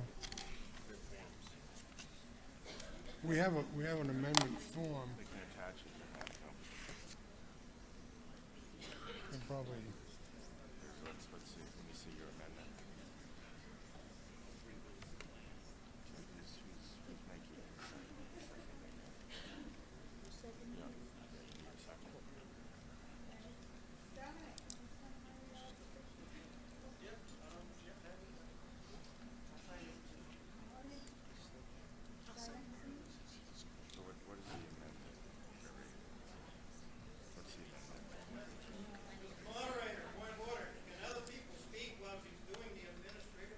No, we'll take care of this.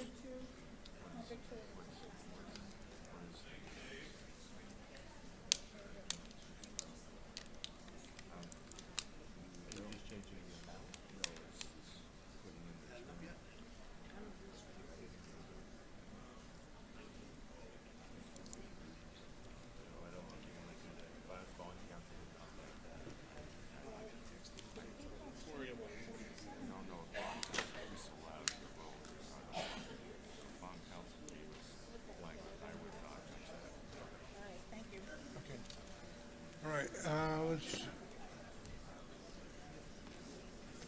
Yes, sir. Henry Geisen, 20 Amoskeag Drive, Goffstown. So one of the things I'd like for people to consider in this vote as well is, you know, we see the initial price tag, $7.2 million. We've heard, you know, attaching the likeness of attaching a warehouse to a historical building. One of my big concerns is the sustained cost. We are now going to build a larger building that's going to take more to heat. It's going to take more utilities. We're not generating our own electric out of the library. We're not generating our own oil out of the library. My heating oil was almost $6 a gallon at my last refill. What is the sustained price beyond the $7.2 million on annual operations? You're going to need a bigger staff to man that facility. And, you know, accessibility is going to be great, but right now one of the biggest obstacles to accessibility on the library is that it's open for very short hours a lot of times, business hours. So if we have a bigger library and we want it to be opened and sustainable to more, accessible to more people, the natural answer to that would be increase the staff and increase the hours. Again, that increases the cost all over the place. So just beyond the how long is it going to take us to pay this off, I'd like to consider how long it's going to take us to, what the cost change is going to be to the annual budget for now until forever. Thank you. Kathy Coughlin, Vice Chair of the Library Board of Trustees. The plan with the library addition is for us to restrict access to the current 3rd floor so that current staffing levels would remain level. That is our plan. The utility prices cost will go up, so we do anticipate with the larger space the utility cost to probably double. I think just about everyone who works with the budgets knows that employee costs are the largest driver of our budget. And so we do plan on level staffing because the same number of staff can cover the 2 floors based on the sight lines that the architecture put in. And I just wanted to make a comment the section that we're adding onto the library from is already an addition. So we're actually not attaching this physically to the historic library. We're attaching it where the elevator addition has already gone on. So I just wanted to make that point as well. Thank you. Thank you. Michael York, 15 Catamount Road, Goffstown. I've lived in Goffstown for a long time. Teresa Perret mentioned earlier that the question's been asked, why now? Well, in the 40 years that I've been here, that's what's constantly been said, why now? And to me, the why now is that we have a library that does not reflect what Goffstown is now. It reflects what Goffstown used to be, and we need to come into the 21st century. People have complained that we're going to take a classical building and turn it into a modern building. Well, what we're going to do is to provide adequate toilet facilities, which we do not have now. A classical building should have reasonable toilet facilities so that parents can take their children there. There are 234 communities in New Hampshire. Every single one has a library. They range from Manchester with 110,000 people to Errol with 225 people. We have not kept pace with the rest of the state in terms of our library. We have not done enough on a scheduled basis, and I would suggest it's time to do that now. And I'll just mention that when I bought my house in Goffstown 40 years ago, I paid 14.1% in interest. These economic problems have plagued us forever, and they always will. We come out of them, we go into them, but it doesn't change the fact that we need to have services. We need to have fire and police and schools, and I believe that we need a better library than we have. We've already got the staff that we need. They're absolutely fabulous. We need a better facility so they can work better. Thank you. Thank you.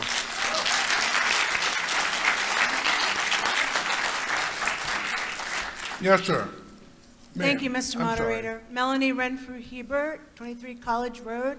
Again, I'm coming up to comment on the discussion that the library gave to us about this project. The library, the staffing and the trustees are very concerned with the comfort and the care of the clients that enter the library. And I think that in all of their excitement to share how this new addition would affect our community and the ability to socialize, I think that maybe their deeper concerns were lost in the tone when they mentioned that the library wasn't ADA compliant in areas, had safety issues, and as we know, we have a population that is slightly above my age, but only slightly, and soon they may not be able to access the services of the library due to disability or simply just lack of mobility. And we have a number of individuals entering the community with children and people in their home that may also need to have a building that is accessible. And yes, as the gentleman mentioned, even toilets. These are important to the community in the long run, to be able to provide this service to every person in our community, and not just those who have cell phones in their pocket, which not everybody does. As a community economic development specialist, I can tell you that our public buildings need to be accessible and meet the needs of every member of our community. Thank you.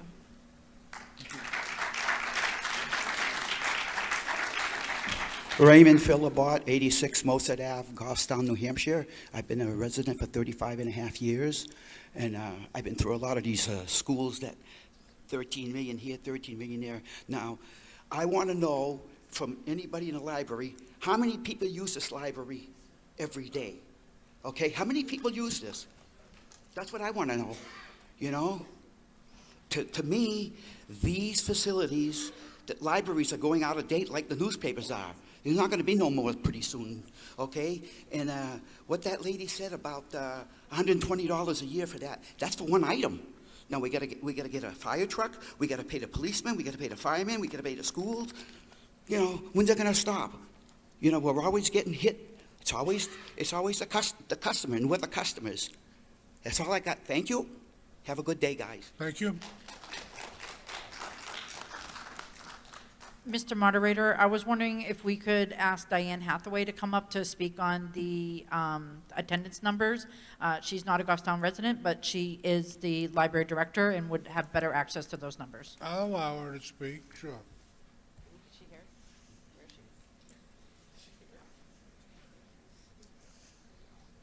If she'll speak. I just don't want to say the numbers wrong.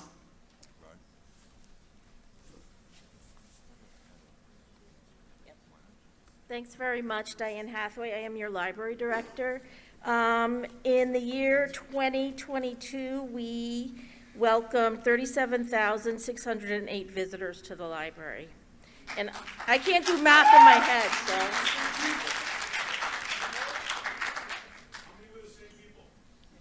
Unique visitors.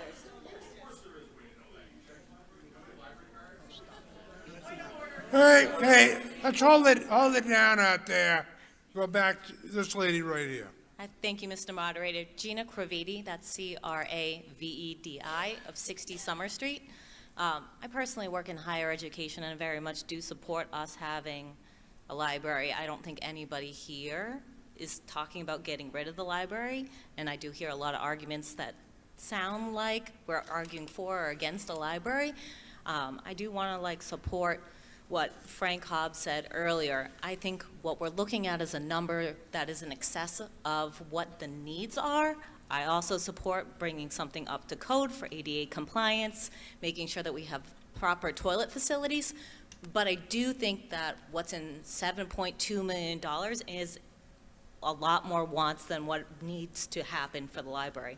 I think a lot of residents and voters would be much more palatable to see another number that is more of the let's get us to up to code for ADA compliance, making sure that these are accessible, having toilets, making sure that our safety issues are under control and not in excess where we have undue burden on our taxpayers. I've honestly only lived in Goffstown for 4.5 years. I know lots of you have been here a lot longer than myself, but in that short period of time, my small house of 17,000 square feet, I've already gotten a $1,000 increase on my annual taxes. So I think a lot of us are looking to lessen that burden, but not support our library.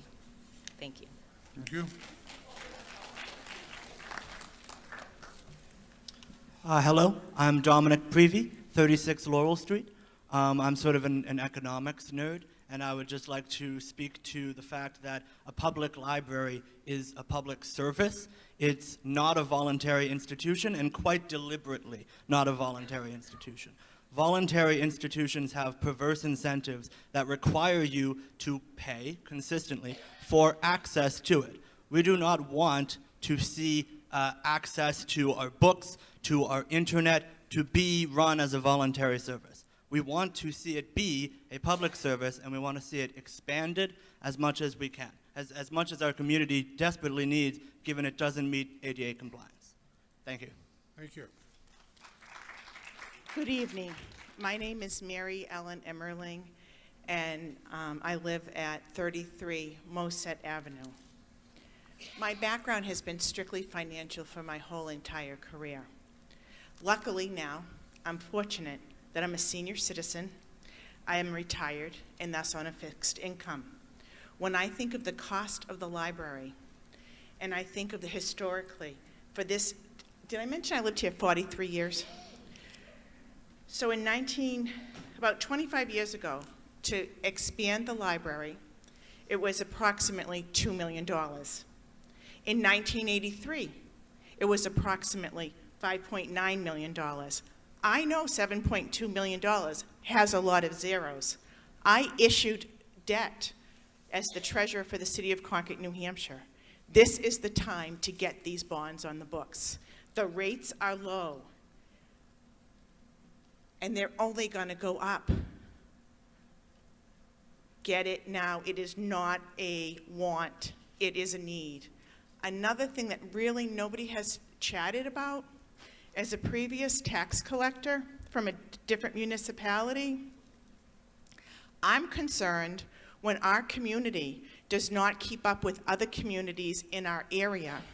If we don't have the library, then my real estate assessment, no, I don't mean assessment, I mean market value, it could go down. It might not be as high compared to other places. It's going to hurt us in the long run.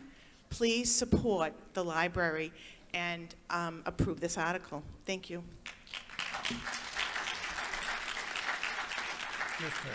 That's Evelyn Redmond, 134 Patty Hill Road. I've moved to Goffstown in 1997, and one of the first things I did was get library cards for my children, because the library is a vital, vital part of our community. And because it was such a vibrant library, was one of the reasons we chose Goffstown to live in. I've been a library supporter my entire life. As a child, one of 10 children, we couldn't afford to go out and buy books, but every week I got to go get new books at the library. It's one of the most important things you can give your children. I support this expansion of the library because the areas that staff, our wonderful staff, where they work, what they have to survive with, when they don't have space for a pregnant employee to nurse a child in private, that is just not acceptable. No bathroom access. If any of you have gone to the library and taken a tour, you would be appalled at the lack of space and storage and safety in the building. Yes, it's beautiful inside, but that is not what the town of Goffstown needs right now. 7.2 million. Yeah, it does seem like a lot of money, but it's never gonna be less. 2 years ago, it was 1.3 million less, but we waited 2 more years. And if we wait 2 more years, who knows, maybe it will be 10,000, and then it'll still be too much. Please, please, think about your house values, because a great library is going to be reflected in what you can sell your house for. Thank you. Thank you. Yes, sir. My turn? Okay. Hi, my name is Rich Bruno. I live at 17 High Street, and the library has been my neighbor for about 40 years. And I got to tell you, I'm amazed at what they do with that building that is an antique. It's a beautiful building, but it's an antique for what they do. Now, we talk about our services in town. We talk about what a great town this is. I've been through building schools. I've been through building new fire stations, new police stations. The same arguments come in front of the crowd all the time. We don't have the money, and it's going to be the cost of not doing anything is what we're talking about here. And we've got all of our services. We've got these vital services that we have a great fire station, beautiful building, great police station, beautiful building. The schools, beautiful schools. It's time for the library to get its due. They've been waiting a long time. And I think $10 a month is the way I figure it, is what's going to come out of your pockets, folks. And it is a vital service, and it is a necessary service. The programs are not just about books. The programs are helping your children, senior citizens like myself, and they have a lot of programs that are more about books than books. And I just hope you will consider all of that and support it. It's time for the library to get its due. Thank you.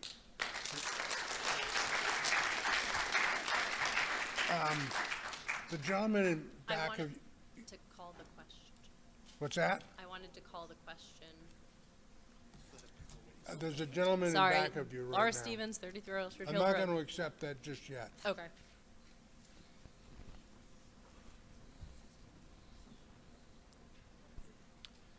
Thank you, Mr. Moderator. I am John Burt, B-U-R-T, 7 Bay Street, and I bought my house in 2003. My wife is a lifelong Goffstown resident, but I've only been here since 2003. I also have been your state rep for 12 years. I did not run this time. What I would like to talk about is the elephant in our town. And I'm against this 7.2 million. I was on the budget committee in 2010, 11, and 12, and we talked about the Bartlett School many times during that budget season. The school problems have not gone away, and now I've understood that Maple Ave has added into those problems. We bought the land behind this school, the high school, to build a new elementary school. That's what the plan was originally. Now, I know they're still talking about it, but nothing has come forward. Eventually, it's going to come forward, and it's going to cost us millions. Because I look at the state women's prison that used to be housed here in Goffstown. The original proposed was 25 million and it ended up costing 50 million. And then, as one gentleman said, the huge cost that it's going to cost to run this building. I would rather put our money into the schools that are needed to be built. Not that I would be for them at this point, but at some point, we have to look at building them. And I know from Norman Road to Wallace Road, they want to build a new road behind here. That was all talked about.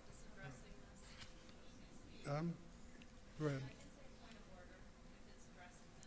No, I'm going to go ahead and finish. Are you almost done? Yes, I am. Thank you. So I want to really thank the select board for voting 5-0 not to recommend this.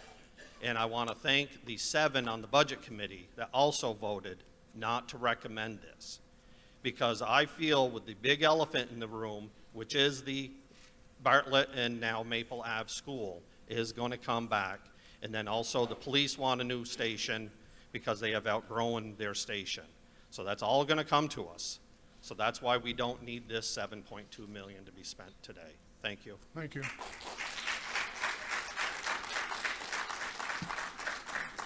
And Evelyn Redmond. I did forget to mention something that I wanted to discuss earlier. I was the town accountant for 9 years. And during that time, one of the biggest impacts on the budgets in the town of Goffstown was the state's downshifting expenses to the town and ending some of the cash sharing programs that they had. So in that time frame, the increase in what the town pays and what all of us taxpayers pay towards retirement has increased almost 75% from when the state used to contribute to those costs. The state also used to contribute to the cost of teacher retirement and police retirement. All the downshifting of costs has had a huge impact. So I'm reaching out now to the legislators here in this room, asking them to do something to help us, because we would not be questioning a $7.2 million. We would not be questioning a $7.2 million addition to the library if our taxes had not increased because of downshifting by the state. Thank you. Thank you. All right. Yes. Thank you, Mr. Moderator. Lauren Dukas, D-O-U-K-A-S, 23 Ginger Drive. I am one of the 5 on the Budget Committee that voted to recommend passage of the library article. I think there's been some excellent points brought up. this evening, but if I may speak as just one member, a recurring theme that we've heard is on all of our tours through our town facilities is we would always ask our department heads, do you have what you need to run this town? And we got, yeah, we're doing pretty good, or, we have some concerns for the future. And the library is telling us no. They've been telling us, no, we don't have what we need to serve the town since 2009. I was also the budget committee rep on your CIP this summer, and they've made an excellent presentation then. It's been in the CIP since 2015. If we're not planning our infrastructure purchases, why do we have CIP? Why are we taking the time to plan out and try to level fund our town if we're not doing the things that require support for infrastructure when our department heads are saying we need help? So as a budget committee member, I was cognizant of that price. But if I have our department heads and our directors saying, I don't have what I need, as a member, I feel it's in our best interest to recommend to our town, we should have what we need to run it. And that's why I would like to support this article, making it to the ballot, so we can have the voters say on it. Thank you.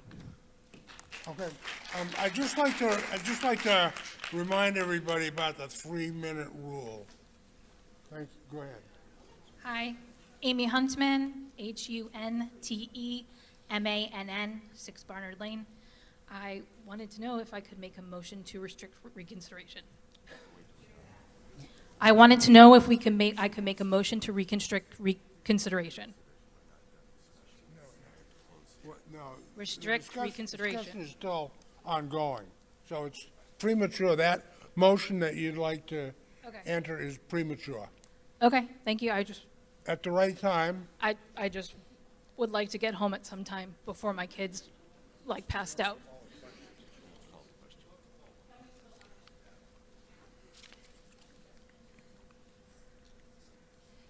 Melissa Landry, 25 Cove Street. Earlier, somebody said that they didn't like the way that it looked, and as far as the $7.2 million, what it's going to go to for the changes. And there was conversation that was had that, that can change. And so when we think about, that can change, does this number change in the future, and now we're being asked for more? So that's a concern I have as far as what was brought up today. In addition to that, the other concern I have is when you look at this, and you look at the $7.2 million, and I'm going to go back to the grants again, and I know I already mentioned something in relation to this. When they do get these grants, if they do, does this money come back to us as taxpayers? And how? Thank you. Yes, thank you. Laura Stevens, 33 Orchard Hill Road. So for those, any grants or monies received would offset the tax rate, so it will go directly, say, in your pocket, but it will lessen the amount that we owe on the bond. I had one other thing I forgot, but I would like to call the question. Well, thank you for that. Yes. Eric Emmerling. I live at 33 Moset Ave in Goffstown. And I'm definitely in favor of this library thing because I think the elephant in the room we're not talking about is the future. And it's not the future about our economics, because we're never going to make enough money. We're going to spend more than we make. We always do. The government does. I do. You guys more than likely do. But the problem is the future of our country is with the kids and with our educational system, that we need a foundation for literacy. We need a place where you can go and you can get information. Not that some Alexa, I mean, the guy was saying the phone is a library. That's crazy. Alexa doesn't find a book for me, and I got to pay for it when you go through your phone to get a book. The library it's a foundation. It's part of America. It's a part of who we are. And to say that, let's pay for it next year. Taxes never go down. The price of anything never goes down. The time is now, because sometimes you have to stand up and say who we are. Who we are as a community. What do we care about? Do we care about our kids? Do we care about the future? Do we care about a place where, historical data and stuff is saved and preserved and honored and treasured? Not dicked on because the oil is an extra $1 this time. We've got to pay for it now. We've got to do what this community needs. We should be a leader instead of a follower. Thank you.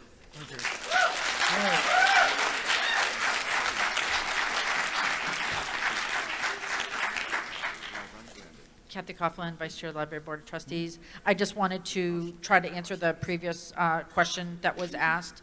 One, it was in regards to input and whether that we're still working on design process. We are working closely with our with S&P Architecture and our engineering firm as well, so that we are looking for cost-effective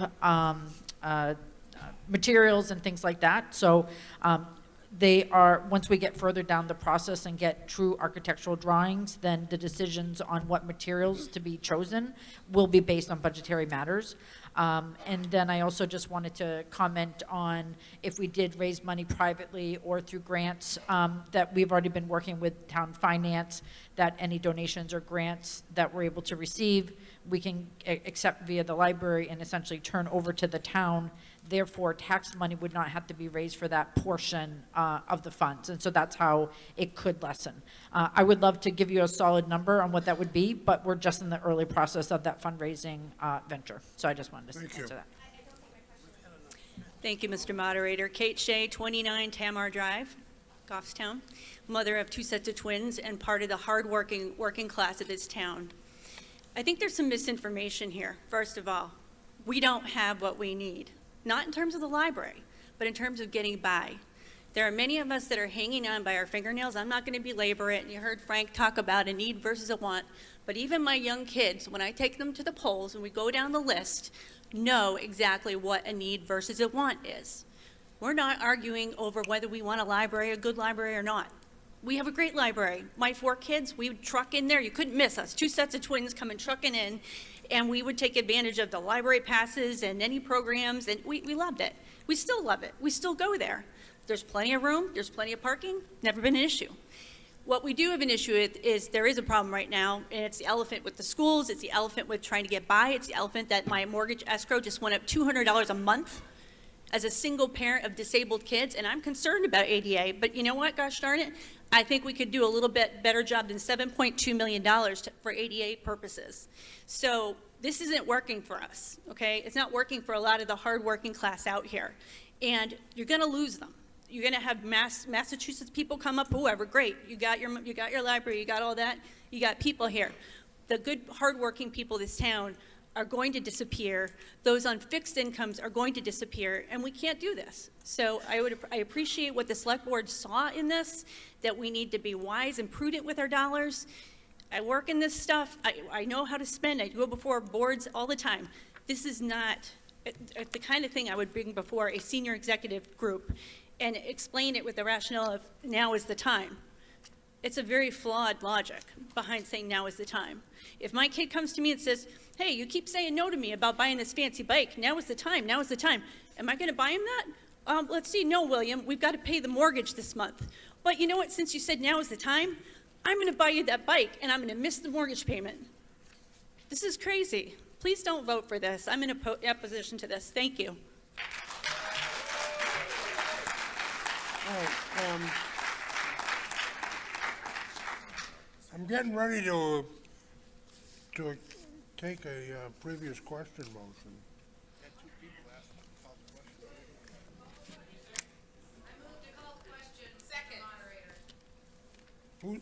Who made that motion? Oh, I did. Lauren Dukas, 23 Ginger Drive. Mr. Moderator, I move that we move the question, and I don't believe it's debatable, sir. Can we take a vote on it? Has that motion been seconded? Second. All right. There's been a motion made to move the previous question, which, if it passes, that'll end the debate. So it's not a debatable motion.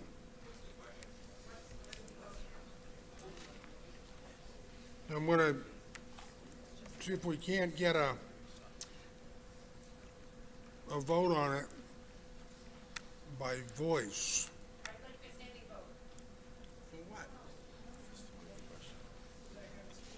We're going to do it by voice first. All in favor of ending the debate on this article, say aye. Aye. Opposed? No. We've ended the debate. The previous question has been asked and answered. So now we go to the last article.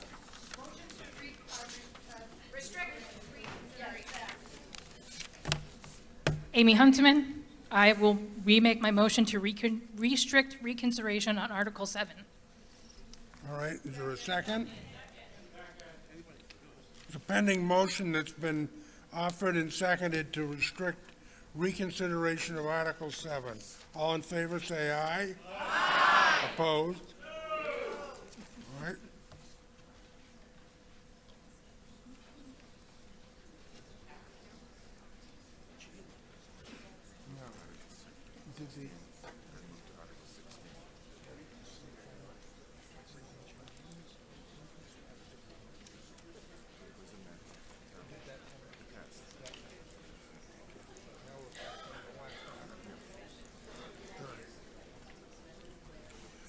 Article 16 is a petitioned article seeking a resolution from this town meeting. Recognize Selectman Adams.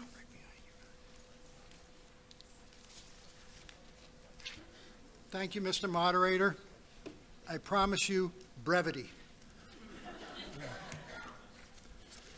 Article 16 is a petition article seeking a resolution from town meeting. This article was submitted by a petition of 25 or more registered voters in Goffstown in accordance with New Hampshire RSA 39:3. The Goffstown Select Board, after discussion, recommended not to recommend this article. Thank you. I'll step aside now to allow any of the petitioners to explain the background and purpose behind this article. Thank you. You moved it to the floor, right? I did. You did, okay. Has it been seconded? All right. Is there a petitioner here who wishes to address this petition?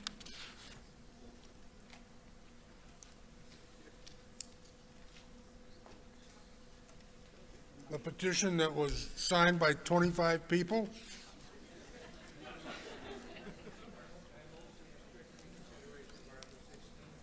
Second. Okay, we have a motion made to restrict reconsideration of Article 16. Been seconded. All in favor, say aye. Aye. Opposed? No. Motion passes. So that is that. Now, I'll take a motion to adjourn. Oh, I'll do a motion to adjourn. Second. And it's been seconded? All in favor of the motion to adjourn, say aye. Aye. And thank you all for being here.